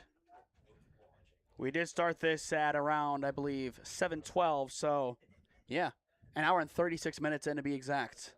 And we are still in the 5th. That's not that bad, though. Could be worse, as Sanchez will say hello to Ethan Elbert just outside the dugout. In line for another 3-ish hour game. Something along those lines. I don't think really anything too crazy. For 3 hours of baseball and 9 innings played, not terrible. The 0-1. There.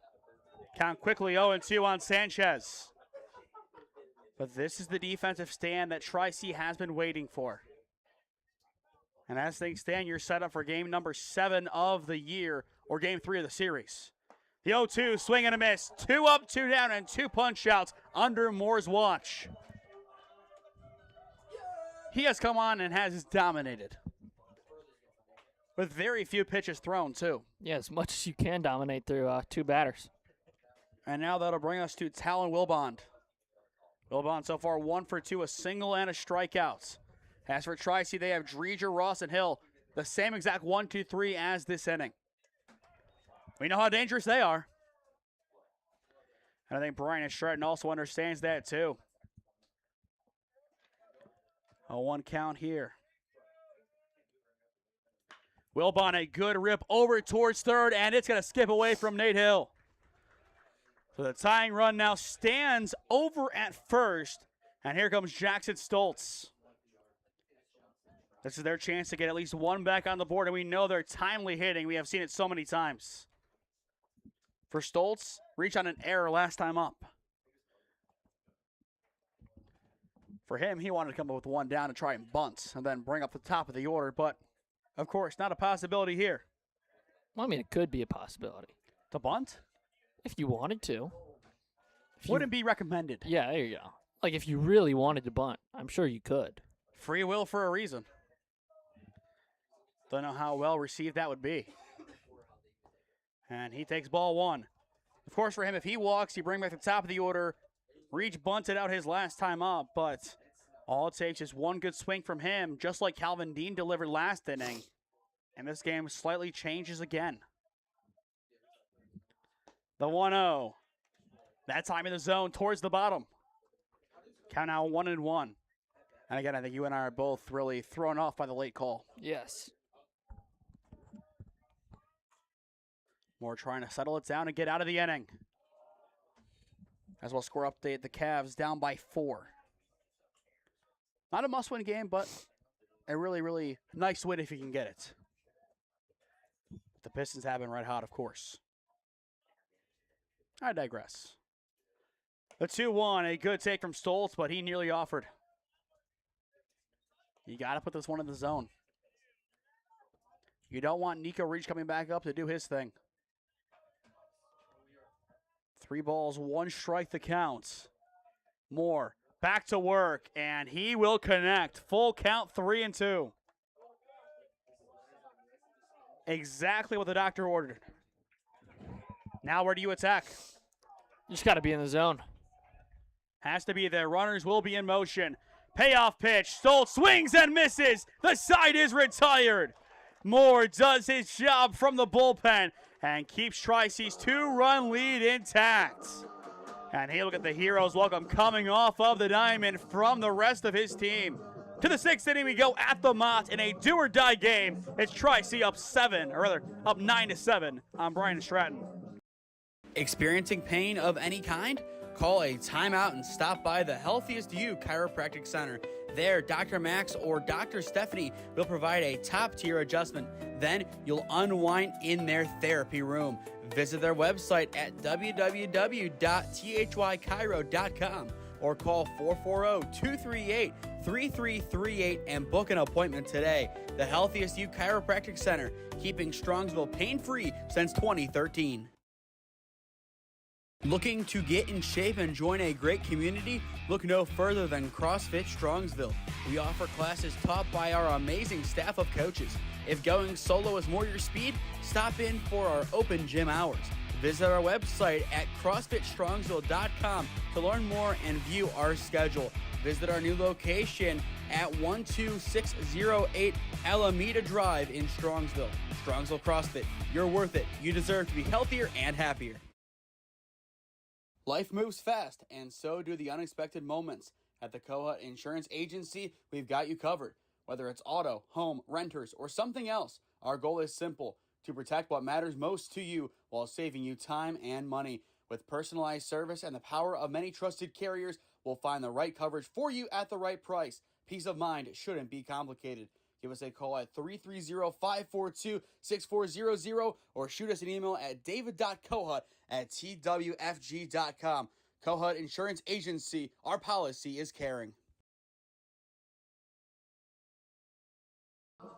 Isaiah Tills, the freshman out of Tiffin Columbian High School, now on the mound for Bryant Stratton College. So far this year, 41 2/3 innings of work, 45 runs allowed, 41 of which were earned, 29 walks, 28 punch-outs, an 8.86 ERA, a 3-1 record as he makes his 12th appearance of the year. Typically a starter, but when in Rome and when you have a chance to clinch a series win today, you go with whoever you need to.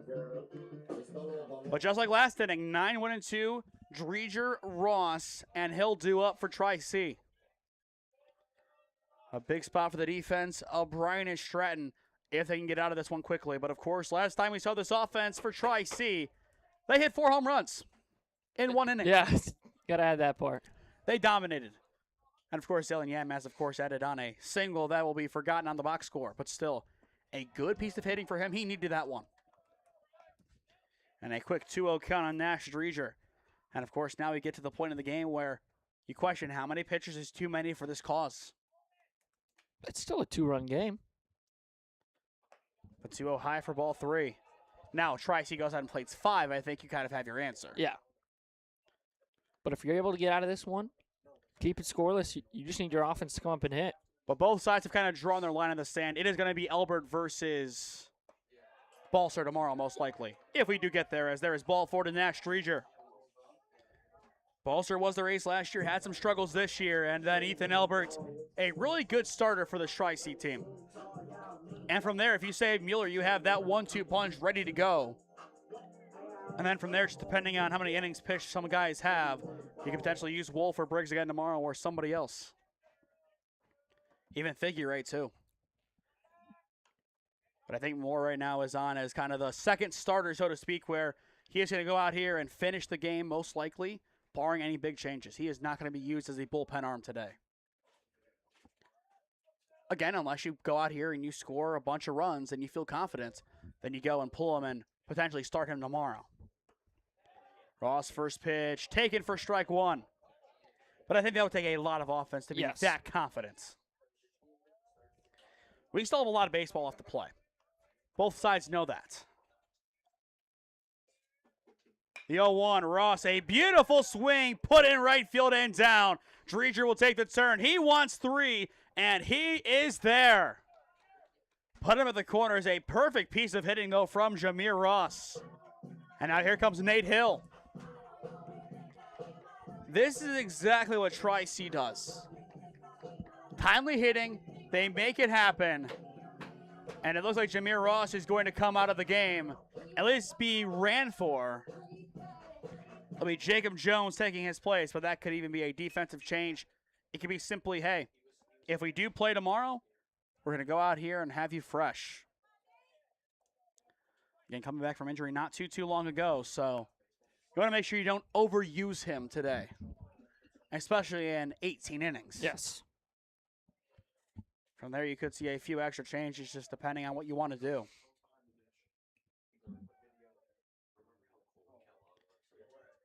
And then, of course, you look at today, who do you play where tomorrow?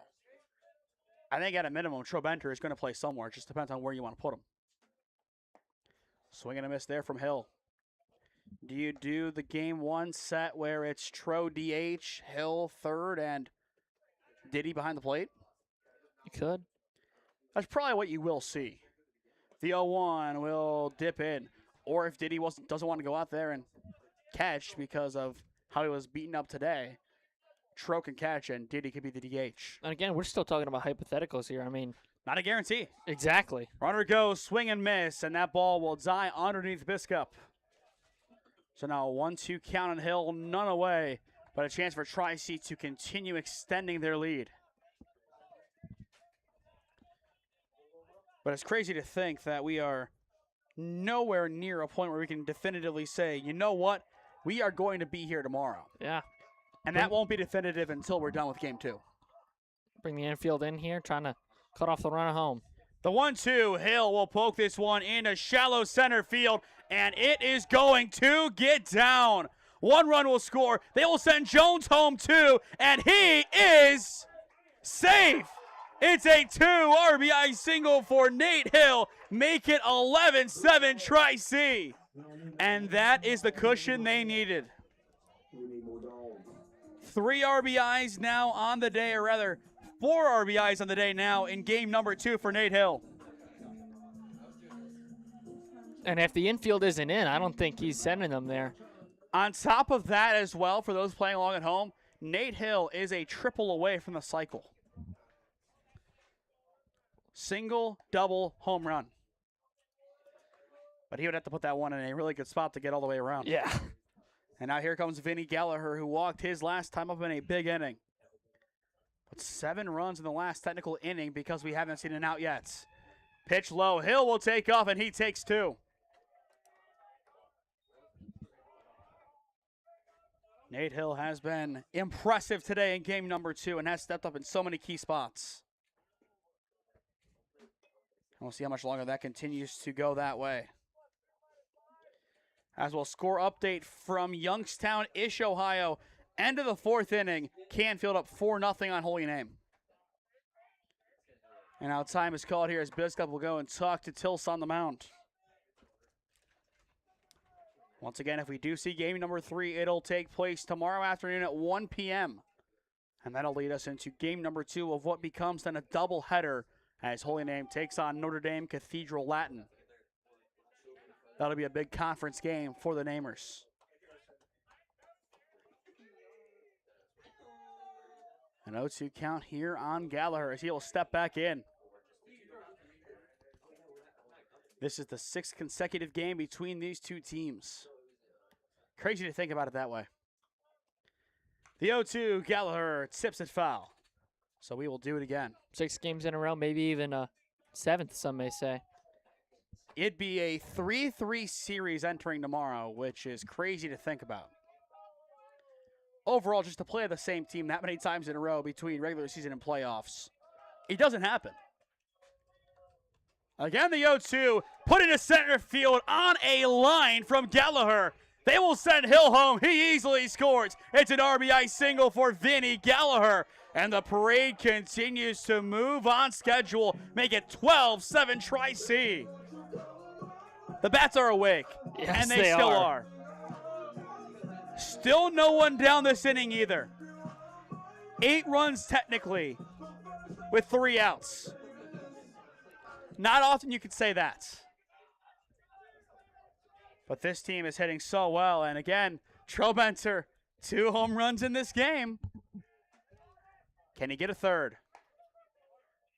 Take strike 1. I'm kind of surprised that he did. At the same time, I don't know if he was really expecting anything half decent there. But he knows what he can do at the plate, and we've seen it twice. And now he will bunt again. He is doing it all, has a chance to beat it out, and they got him. But a still beneficial bunts. If he beat it out, went 4 for 4 on 2 home runs and 2 bunts, that would be impressive. Yeah. But again, a job well done. Gallagher now in scoring position for Jackson Bowles, who hit a home run his last time up. I think everybody from the Tri-C dugout wanted to see him go yard again. They were prepared for it.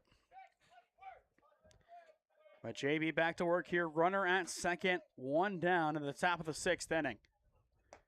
And that pitch runs way inside. Time locally 9:02 p.m., so nearing the 2-hour mark of game number 2.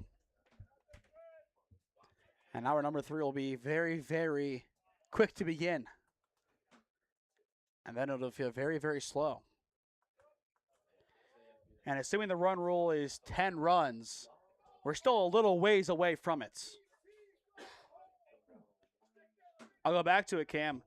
Are you confident with 14 runs? Nah, I said 14. If you get 14 runs, you'll win the game. Are you confident with it? I am confident in it. The 1-0 taken for a strike. Not that their final score will be 14. I think it'll be in and around there. We'll see what they end up doing because, again, this is still a long game where you have 3 full innings to play after this, as we will see the bottom of the 9th because Bryant Stratton is the home team here. The 1-1 misses high. But as things stand, it looks like we'll have 2 games tomorrow. We meaning the NJCAA region. And technically we'll have 2 as well. A weird way of putting it together, but still it's a valid point. Count 2-1 on Jackson Bowles. And it's a nice block by Biscup. There still is some action in the bullpen. How many more arms again? I'll go back to you. Now it's a 5-run game. How many more arms do you use? Still got 3 innings, too. It's a tough spot. You don't really have a good option, so to speak. The 3-1. It will miss for ball 4. That'll put 2 on for Diddy Farrell. But at this rate, Tri-C is not giving up anything. The defense locked down. The offense pouring on the runs. You could tell exactly where this game splintered off. Top of the 5th. A 5 spot for Tri-C. That changed the game, and without it, this is a completely different ball game. 13 hits in this game. 4 last time. Yeah, exactly. Just a huge, Huge comparison. Farrell, was he out of the box when he hit it the second time? And it appears they will say no, so it is just a foul ball. But he got out of the box in a hurry. If that was, like, if that was allowed and he, like, hit it twice, that was a perfect bunt. Went right down the line. But who would have done it better, him or Tro? I think it was Tro. One, because it was legal and it counted, and two, because no one was expecting it. With 2 down, I believe, correct? See, you can bunt with 2 down. It's just usually frowned upon. Yeah. Yeah. He made it work. The 0-1, Farrell, a shot deep to center field. Doesn't have enough, not quite. Stoltz is there and will make the grab for out number 2. And the runners will stay put. Anytime the ball gets anywhere remotely close to the fence, you are going to hear that gasp. Do you blame them? No. Yeah, not after the explosion there in the top of the 5th. And now here comes Zalian Yanmaz. A single strikeout and a ground out so far in game number 2. 1 for 3 on the day in the tournament. And this Tri-C team pushing for game number 3 tomorrow. This is their time. And softball already off to a great start, getting their only win that they needed today as Yanmaz put this one over towards short. But Gavin McLean, what a play. The inning is done. Caught me dead in my tracks there. What a snag. Yeah, that was all out. He even went for the double play, even though they only needed 1. But well, watch it back on the replay. That is absolutely nasty from Gavin McLean. You see why Eastern Illinois wants that young man. Boom. Incredible. But what I was going to say about Tri-C was their softball team only needed 1 game today. They won 3-0. They advance to the winner's bracket tomorrow. But when we return, bottom of the 6th inning, some work to do now for Bryant Stratton against David Moore. Life moves fast, and so do the unexpected moments. At the Kohut Insurance Agency, we've got you covered. Whether it's auto, home, renters, or something else, our goal is simple: to protect what matters most to you while saving you time and money. With personalized service and the power of many trusted carriers, we'll find the right coverage for you at the right price. Peace of mind shouldn't be complicated. Give us a call at 330-542-6400 or shoot us an email at david.kohut@twfg.com. Kohut Insurance Agency, our policy is caring. Experiencing pain of any kind? Call a timeout and stop by the Healthiest You Chiropractic Center. There, Dr. Max or Dr. Stephanie will provide a top-tier adjustment. Then you'll unwind in their therapy room. Visit their website at www.thychiro.com or call 440-238-3338 and book an appointment today. The Healthiest You Chiropractic Center, keeping Strongsville pain-free since 2013.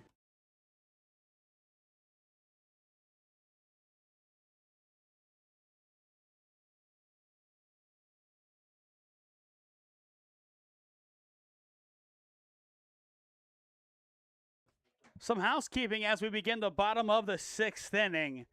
A total of 3 changes. 1, Jacob Jones now in the game at third. 2, Nate Hill now in the game at left field. And 3, Nat Streeter in place of Jameer Ross in center field. We expected it, of course. Got shaken up earlier today. You don't want him to overdo it, especially with a pivotal game tomorrow. At least in hopes of a pivotal game tomorrow. As of right now, up by 5. As long as the defense takes care of business, that won't help, but it's a star, and he was taking off the arm guard, but my heart about dropped when he took a couple of steps towards that mound. I didn't think that the lid was going to blow off of it, but yeah, you never know. You never know. Now, for the views, that would have been great. For anything else, no. Absolutely not. Maybe Entertainment Valley for a select few up here. 7 people, specifically. Quick math. 1 specifically, actually. He knows who he is by now. He knows who he is. Moore back to work. Finds the middle of the zone for strike 1. A great play in the top of the inning. Can he bring the swing in the bottom with Gavin McLean? The big question, and of course, as we said, easier said than done. He brought the swing, just waved off of it. Kind of quickly 0-2. And we are currently teetering around the 2-hour mark of game number 2. It went from a sunny day at 3 to a beautiful night for baseball by 9. Moore's 0-2, swing and a miss from McLean.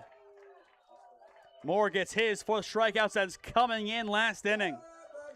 All 4 outs that he has earned via the K. And now here comes Tyler Biscup, the catcher. So far, a sacrifice fly, a walk, and a base knock. And Cam, I believe you have a temperature for us, 49 degrees? Yeah. And nope, that rain is coming. That does not look bueno. Don't know what I got in Spanish, Cam, but I know no bueno means no good.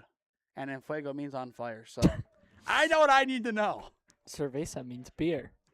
Okay. I was taught that in 8th grade. The 1-0 poked foul. Funny enough, by my science teacher. That's terrible. That is actually terrible. Well, she knew 3 words in Spanish. It was beer, wine, and chicken, I think. It was great. Pollo. I have concerns now. I have real concerns, and it explains a lot on your end. The 1-1, a weird poke, and directly to Jones. He throws back, and it is a double play. What just happened? A 5-3 double play to end the inning. Welcome to the show, Jacob Jones. Tri-C will take it. They needed a play like that, and they got it. Off to the 7th inning we go. 12-7 your score. Experiencing pain of any kind? Call a timeout and stop by the Healthiest You Chiropractic Center. There, Dr. Max or Dr. Stephanie will provide a top-tier adjustment. Then you'll unwind in their therapy room. Visit their website at www.thychiro.com or call 440-238-3338 and book an appointment today. The Healthiest You Chiropractic Center, keeping Strongsville pain-free since 2013. Looking to get in shape and join a great community? Look no further than CrossFit Strongsville. We offer classes taught by our amazing staff of coaches. If going solo is more your speed, stop in for our open gym hours. Visit our website at CrossFitStrongsville.com to learn more and view our schedule.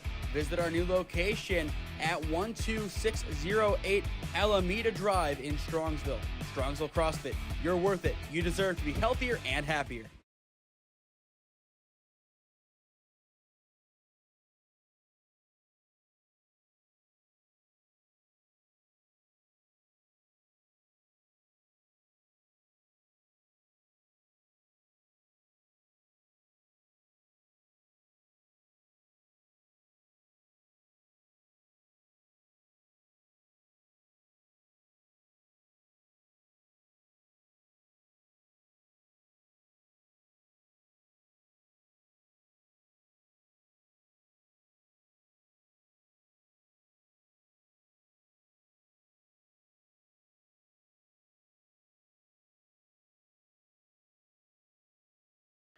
To the 7th inning we go in game number 2. 12-7 the score. It's looking more and more likely that we will be here tomorrow for game number 3. And that'll be a very massive game for both programs. For Tri-C, looking to make it back-to-back seasons of making it to the next round of regionals. As for Bryant Stratton, looking to make it there for the first time under Austin CMAX. And, of course, if Tri-C wins today, this will be the first career playoff win as the head coach for Nick Kaplik. Bortnick will take ball 1 off the plate. Again, look at the scoreboard that really tells the story. Tri-C out-hitting Bryant Stratton by 8. A big difference. The 1-0 skims away. How long do you think Tilsey stays on the mound? Is he just here to see it out? He might be, but they do have some action. I don't know if he's on a mound. Yeah, there's a guy on a mound in the pen, so. The 2-0, Bortnick, a shot in the right center field, but it will be easily tracked down by Dean for out number 1. The defense needs quick outs just like that. They have 9 outs to play with, down by 5. Definitely manageable. This offense has been strong today. We can see pieces of it. 7 runs so far in both games, but the big difference, 11 more runs allowed, which that is never a good sign of things to come. But here comes Nash Reacher looking to do some damage with 1 away. And Tilsey again able to find the zone for strike 1. Triple home run walk for Nash Reacher. He has the difficult part of the cycle done. Just needs a double and a single, which, again, not a given, but a good swing deep to right field, and it is off the wall. Dreger will cruise to second, and they will send him to third. The relay to 3 is in time. They got him. In a weird way, it's a positive because that's his double. So now a single away from the cycle, but that's not the way he drew it up. No, it is not. If he gets the cycle, does he even celebrate now after that? It was a great relay there from Dean. Just kind of lost that one, and the Huckin just got there. A great relay got him. He was out. Yeah. I think that's why you wanted to see the replay there just to make sure, and it is. So on paper, 2 up, 2 down. And we go back to the top now with Jacob Jones. And he will take strike 1. Next inning, it is Kidder, Gherkin, and Dean. 4, 5, and 6 due up. And, of course, with that rain coming in, we'll see what time we actually do play tomorrow. That is still up in the air, or if even Holy Name does play. The 0-1 is there. I think what you would see is Holy Name get bumped. Now, would they play a doubleheader at 12 and 3 on Saturday against both teams? Or just 12 against NDCL? And, of course, also depends what happens tonight. Right now, down by 4. The 0-2, it is in the dirt, so we will do it again. But interesting to see them pick up Canfield. Westlake was one thing. It's a half an hour drive, but Canfield an hour and a half on a school night. And I believe the seniors are done tomorrow, too, so an interesting move, but it works. The 1-2, Jones, a shot into center field and down. Tri-C's hit parade continues. They have hit the ball so well in game number 2. They now have 15 hits, 11 more than they had in game number 1. And yeah, Cam, you're showing me the rain is coming, and it's not going to stop for the next couple of days. Not positive for baseball. I'm going to go back to Florida. No, you are not. At least it was warm down there. I don't see a plane ticket, so. Got you there. And now here comes Nate Hill. In our hopeful, but again, not likely cycle watch. He is actually, I take that back. He's a triple away. But still. It's a triple. And that ball is wide. So Jones, he will cruise to second. He is going at least to the other corner. They're going to send him all the way around. Jones, he is going to, in the end, turn around. He could have made it home. But from corner to corner. Yeah. He'll take it. Coach Kaplik initially was going to send him all the way around and quickly changed his mind, which is the conservative move to make. And right now up by 5, you want to make it 6, and you trust your hitters. And you also trust your team to create a mistake if needed.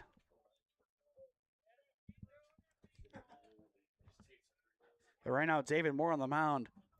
He has locked it down for Tri-Cities defense, and that has been a big help for them. The 1-0 misses low. But Tri-C has scored the last 8 runs after going down 7-4. At that time, this game looked very, very bleak, but since then, the Tops have put it together. Tulsi's 2-0, misses high. Green light? I give him the green light. He's been pretty good today. Even better in foul territory, believe it or not. Tulsi's 3-0. He will take it for ball 4. He will reach for the 4th time today. And now here comes Vinny Gallagher, an RBI single, his last time up. How many hits do you think Tri-C is going to end with? When are we in the 6th, 7th? 7th. No, you're doing it on purpose now. No, I'm convinced you're doing it on purpose. I actually didn't do that on purpose. 20. Possible. See if they can't rival BW's 23 from earlier. Okay. First pitch wide for ball one. Who's a better team, Tri-C or ONU? Varsity-wise. I don't know. Today, Tri-C. Runner goes as Gallagher will fly this one foul. It's an interesting question. If these schools start to play each other, which there is a world potentially that Bryant Stratton does become a USCAA team eventually, because basketball already has two teams. They have a JUCO team and a small college team. So there's a chance they become a USCAA school and eventually climb the ladder up to Division III. So that could be a matchup eventually. Again, runner goes, and again, same thing from Gallagher. He does not want Nate Hill to have second base. He says, not so fast, my friend, not so fast. And he'll make his way right back to first. 3 times in a row. Do you send him a third time? I don't know if he's got the gas to go 3 times. Could easily. He won't. The 1-2, Gallagher, a shot into right field and down. It's an RBI single for Vinny Gallagher. In the meantime, Hill to third. He is there. Excellent hustle from Nate Hill. After all, make it 13-7. Back-to-back RBI singles for Vinny Gallagher. Now 16 hits in game number 2. Time is now called, and the call to the bullpen will be made by Coach C-Max. And again, it's the Tro Show coming up too, so you have to be careful of that. All the way around, what a turnaround. And we will see who they will bring on here. I believe that is number 20.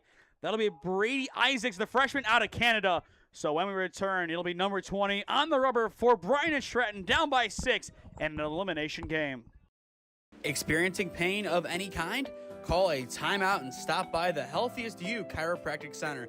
There, Dr. Max or Dr. Stephanie will provide a top-tier adjustment. Then you'll unwind in their therapy room. Visit their website at www.thychiro.com or call 440-238-3338 and book an appointment today. The Healthiest You Chiropractic Center, keeping Strongsville pain-free since 2013. Looking to get in shape and join a great community? Look no further than CrossFit Strongsville. We offer classes taught by our amazing staff of coaches. If going solo is more your speed, stop in for our open gym hours. Visit our website at CrossFitStrongsville.com to learn more and view our schedule. Visit our new location at 12608 Alameda Drive in Strongsville. Strongsville CrossFit, you're worth it. You deserve to be healthier and happier. Well, Cam, we said there was a Canadian pitcher coming on, and the Canadians in the press box have played Canada's national anthem for him to warm up. And a couple of them have taken time to pause on the field. It's always a peanut gallery here at Tri-C, isn't it? They're one-of-a-kind crew. I believe there are 11 combined Canadians rostered today, 6 for Tri-C and 5 for Bryant and Stratton. But looking at Brady Isaacs, the freshman out of Bell River High School, the same place that produced Cohen Merritt, just to put that out there. 12 innings of work this year, 16 earned runs, 7 walks, 6 strikeouts, a 12 ERA as he comes on the mound for the 8th time this season. I'm sure he was very confused as to why the Canadian anthem was just played. I've never seen anything like it, but that's what Tri-C does. That's what Jack does. Jack Kibble does on Hawks, correct. We thought that Bryce Fisher was our version of Pat McAfee. I think we found a different Pat McAfee. That'd be an interesting side broadcast. That'd be very, very interesting. Trabantore shot into right field and down. He continues to rake today. It's an RBI single for the Tro Show. He now has 5 RBIs and is 4 for 5 in game number 2. Have a day, AJ Trobenter. They have 14 runs, by the way. Now doubling Bryant and Stratton's tally of 7. Bunt single, 2-run shot, 2-run shot, a productive bunt out, and an RBI single. A.J. Trobenter. He's already had 4 hits in one game this season, but something tells me this one is a little more impressive. And the inning will continue with Jackson Bowles. A 2-spot this time around for Tri-C. They have scored 10 runs in the last 3 innings alone. 17 hits, too, just to put that out there. 13 more than they had in game number 1, and we are still in the 7th. Out of this world from the Triceratops. And Bowles a shot into center field. It's hit number 18. Gallagher will turn and go for home and will easily score. Yet another RBI base knock for the Tops. It just continues to get better and better. Make it 15-7. The 3rd consecutive RBI single this inning for the Tops. Gallagher, Trobenter, and Bowles. And we will have a pinch hit here as here comes Brock Miller in place of Diddy Farrell. Diddy did his job, and now a chance for Brock Miller to find his momentum again. It's good to see these changes being made. It shows where Tri-C is at in the game, and you're 2 runs away and a stop away from getting out of here with a run-rule win. That all of a sudden becomes a priority going into tomorrow's pivotal game number 3.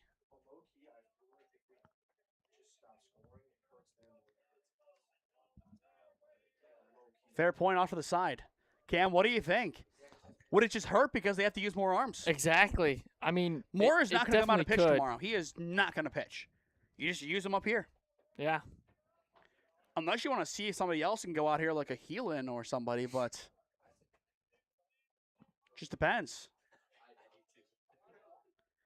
The 0-1. Missing. Once again, though, I think right now you're set up for at least Albert Mueller, and who'd be the 3rd then? Could be a repeat. Could easily be a repeat. But I think that would be your 1-2. The 1-1. Miller now a shot into right center field. It has a chance to get down, but Stoltz will cut it off in the gap, and the side is retired. Another 3-spot for Tri-C in the top of the 7th inning. It's stretch time at Ron Mottl Field. It's the Tops up 15-7 on the Bobcats. Experiencing pain of any kind? Call a timeout and stop by the Healthiest You Chiropractic Center. There, Dr. Max or Dr. Stephanie will provide a top-tier adjustment. Then you'll unwind in their therapy room. Visit their website at www.thychiro.com or call 440-238-3338 and book an appointment today. The Healthiest You Chiropractic Center, keeping Strongsville pain-free since 2013. Looking to get in shape and join a great community? Look no further than CrossFit Strongsville. We offer classes taught by our amazing staff of coaches. If going solo is more your speed, stop in for our open gym hours. Visit our website at CrossFitStrongsville.com to learn more and view our schedule. Visit our new location at 12608 Alameda Drive in Strongsville. Strongsville CrossFit, you're worth it. You deserve to be healthier and happier.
To the bottom of the 7th inning, we go 15-7. Tri-C on top against Bryant Stratton.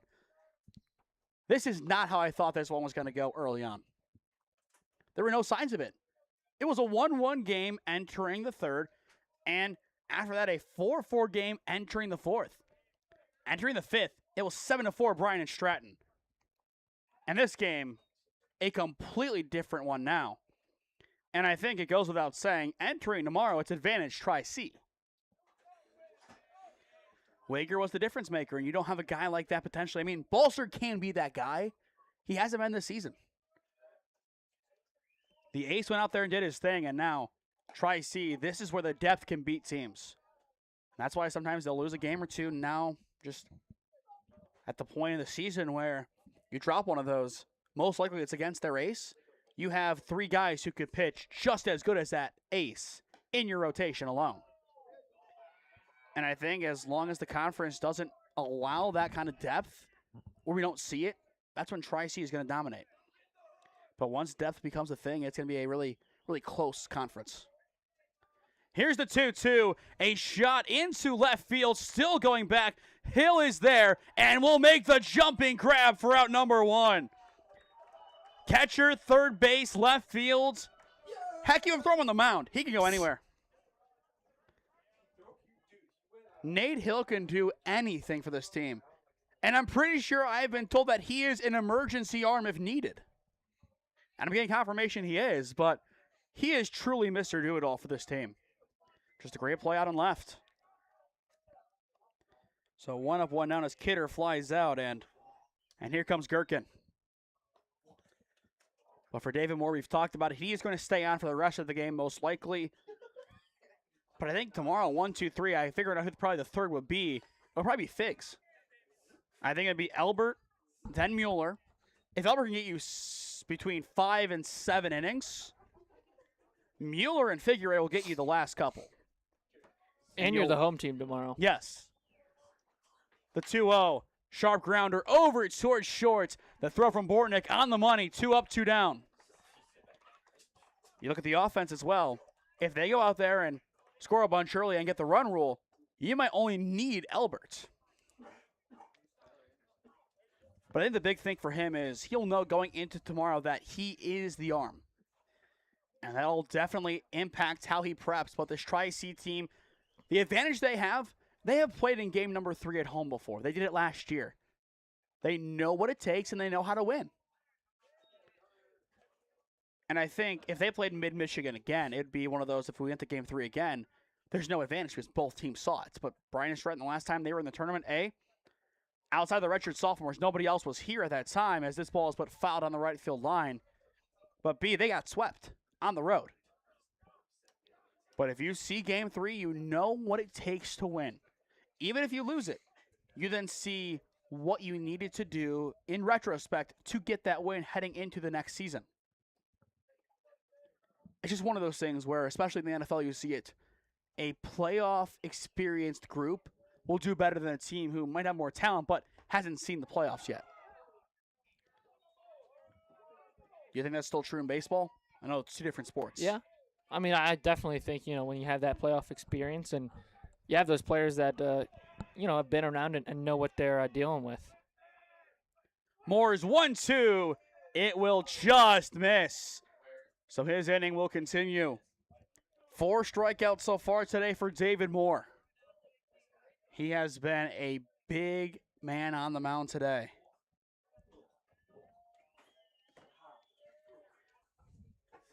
Moore takes his time before the 2-2.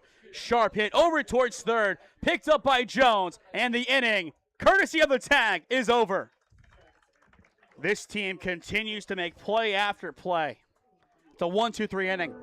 Exactly what they needed to do. And they are going to keep this one going. But now it looks like they're going to call it here. It'll be a run rule win for Tri-C, 15-7. So we will be back here tomorrow for game number 3. Kind of out of nowhere, we got the run rule confirmed. And they're going to talk it over to make sure, as there could be some confusion with it. We believe it's 10 after 5, 8 after 7. So, Cam? I mean, that's fine with me. There's no need to keep it going. It's just, we're going to go and play tomorrow. Oh, yeah. 1-1 series. Tri-C for the 3rd consecutive season as well will reach the 30-win mark. That's how you do it.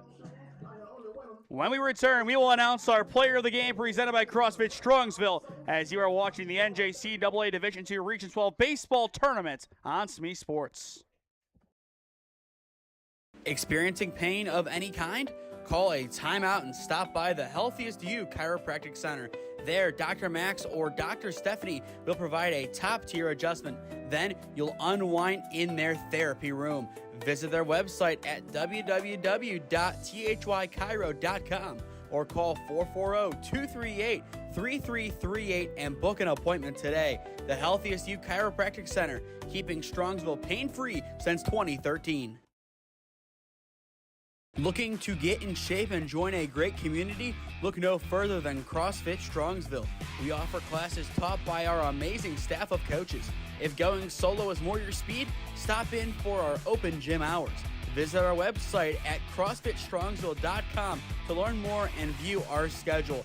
Visit our new location at 12608 Alameda Drive in Strongsville. Strongsville CrossFit, you're worth it. You deserve to be healthier and happier. Life moves fast, and so do the unexpected moments. At the Kohut Insurance Agency, we've got you covered. Whether it's auto, home, renters, or something else, our goal is simple: to protect what matters most to you while saving you time and money. With personalized service and the power of many trusted carriers, we'll find the right coverage for you at the right price. Peace of mind shouldn't be complicated. Give us a call at 330-542-6400 or shoot us an email at david.kohut@twfg.com. Kohut Insurance Agency, our policy is caring. Well, we will have a third game tomorrow afternoon at 1 p.m. 15-7 your final in game number 2. Tri-C easily takes care of Bryant and Stratton College. As we toss it back up here, I am Nathan Smee. Alongside me today, Cam Ragazzo, your player of the game presented by CrossFit Strongsville. Holy Name fans did not like him, but Tri-C fans love him. A.J. Trobenter, the Tro Show. 4 for 5, 5 RBIs, 2 dingers. His first 2 collegiate dingers, and they come in the tournament in a must-win game. Yeah, I mean, the offense needed to wake up, and A.J. provided a huge, huge boost to this team, and really, the entire team's bats woke up. What is that, 18 hits on the day? I think if they went a little longer, they would have gotten to that 20 that I was talking about. But technically, I was right. They got to the 14 runs and they won the game. But, I mean, still, a great turnaround from game 1. From scoring 1 run, all of a sudden you put up 15. You scored that 1 run that you scored in the first inning. And I think we kind of felt like maybe it might be a pitcher's duel a little bit early, but after that third inning when both teams scored 3, I kind of knew that we were going to get a lot more runs. I don't know if I was thinking about this many runs, but just a large production from Tri-C. You're not going to be here tomorrow, Cam, but before I give you a chance to say goodbye to this sophomore class, which a class that we have covered for the last 2 years, what was the difference? Of course, you could say pitching because Wager is just that much of a good pitcher for this team. He is going to be a stud wherever he goes next, but more went into it, it felt like. I think it was a combination. It was a combination. Obviously, you had the great pitching in game 1. You're limiting this Tri-C offense, but they had the energy in game 2, right? You were able to score in the first, you're able to score in the third, and you're getting your bench into it. I mean, that was a key for both games because it was a huge key in why Bryant and Stratton won game 1. I said, why not? Let's write it down. It's the exact same thing, right? Let's get our bench into it. Our bench, hypes up our guys, motivates us, and that really kind of sparked the bats. And, throw the 4-5 home runs that were in this game in there, too. Doesn't hurt to try and fire your guys up. Now going to tomorrow, Jude Bolser versus Ethan Albert. Most likely your matchup. We'll preview it real quick before we sign off the air tonight. First, we'll talk about Ethan Albert. 40 innings of work so far, 32 runs, 25 earned, 23 walks, 47 punch-outs, a 5.63 ERA, 3-2 record. He'll make his 10th appearance most likely tomorrow. As for Jude Bolser, the old ace of staff for Bryant Stratton last year, but it has had his struggles this season. A 3.93 ERA last season and 8.03 in 2026. 40.1 innings of work for the Bloom Carroll alum. 51 runs allowed, 36 of which were earned, 21 walks, 45 Ks. 3-5 record. He'll make his 12th appearance, 11th start most likely tomorrow. The pitching matchup, two very good pitchers. But my question is, he doesn't have the ERA matchup, but does his ERA last year give Jude Balser a leg up? I don't know if it gives him a leg up, but, I think it definitely helps. Maybe he's had a couple blow-up games here and there, and, that's going to happen, unfortunately. That's just the game of baseball.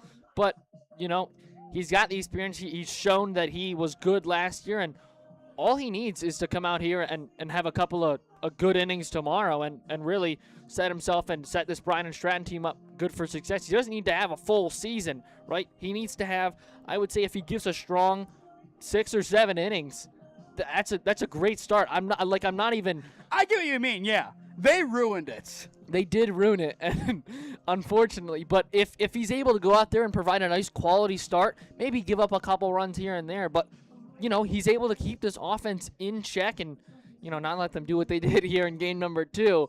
I'd take that as a win, right? I'd take that as trying to do that, and then it falls on the hands of your offense, which credit to Bryant Stratton. Their offense put up some numbers here in both games. What was it, 8 in game 1 and 7 in game 2?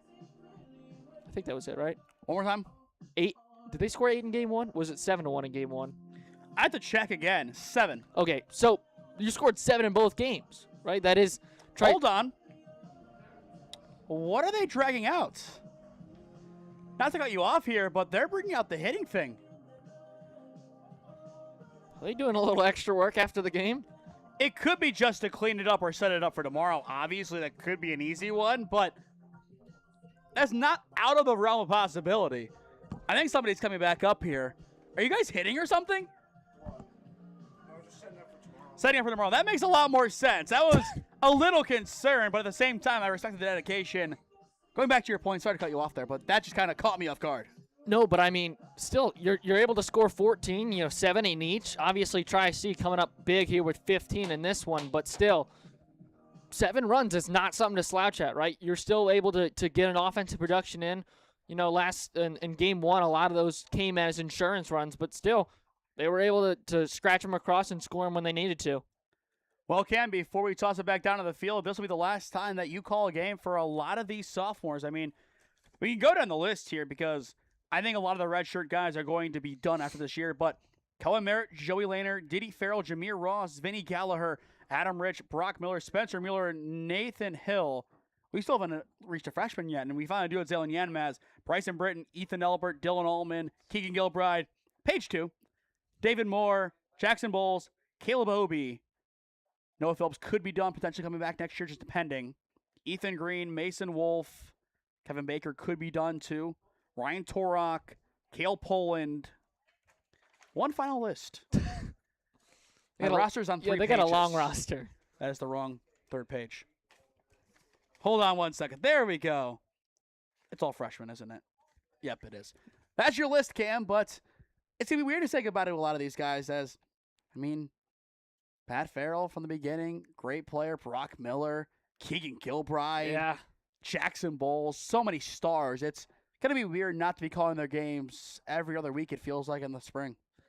Yeah, it definitely is going to be weird, but, I mean, I loved watching over the past last year and some of the games this year, but love watching them grow, love watching them, go out there and be athletes, be ball players, some of them battling through some injuries, and being able to come back, it's such a great thing to see, and being able to go out there and play the game that they absolutely love, and it's a great thing to see from all of them, and I wish all of them the best of luck, obviously, for tomorrow, because I will not be here, but, hopefully, hoping for a Tri-C win tomorrow, hopefully, best of luck for the rest of their season, but, if it does and / when it comes to an end, best of luck to all of them on new and better opportunities that down the line, whether that's another opportunity to play baseball somewhere or, you grow up and you got to get a job, right?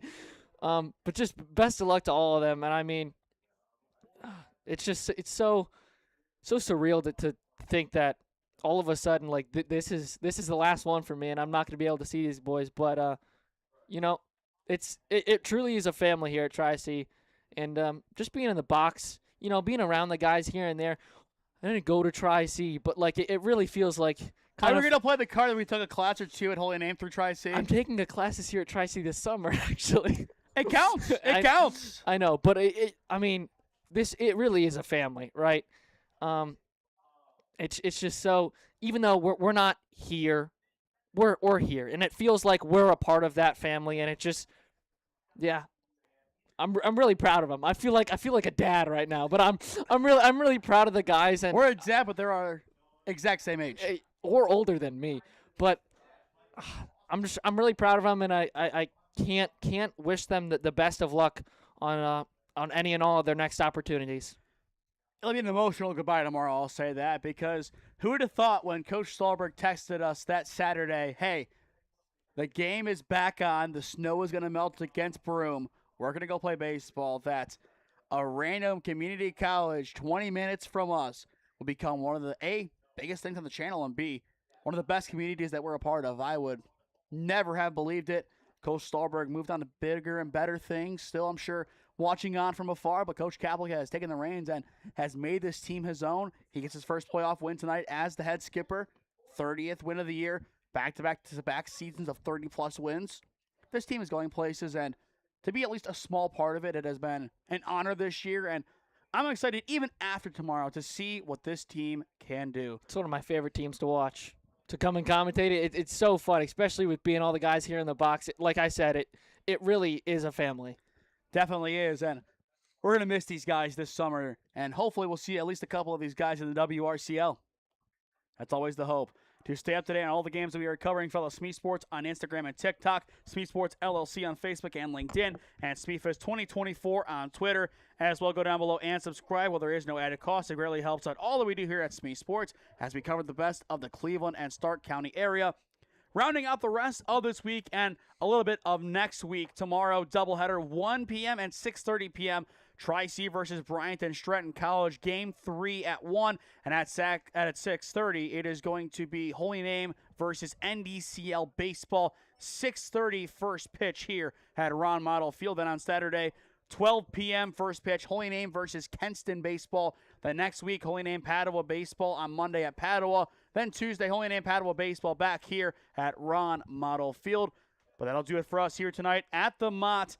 15-7 your final in game number 2. And we will have a winner-take-all game number 3 tomorrow. For Camera Ragazzo, I am Nathan Smee saying so long from Ron Mottl Field. And we will see you again next time. This has been college baseball and the NJCAA Division II Region 12 baseball tournament on the SmeeSports YouTube channel. Again, thank you all for tuning in. And we will see you again bright and early tomorrow, 1 p.m.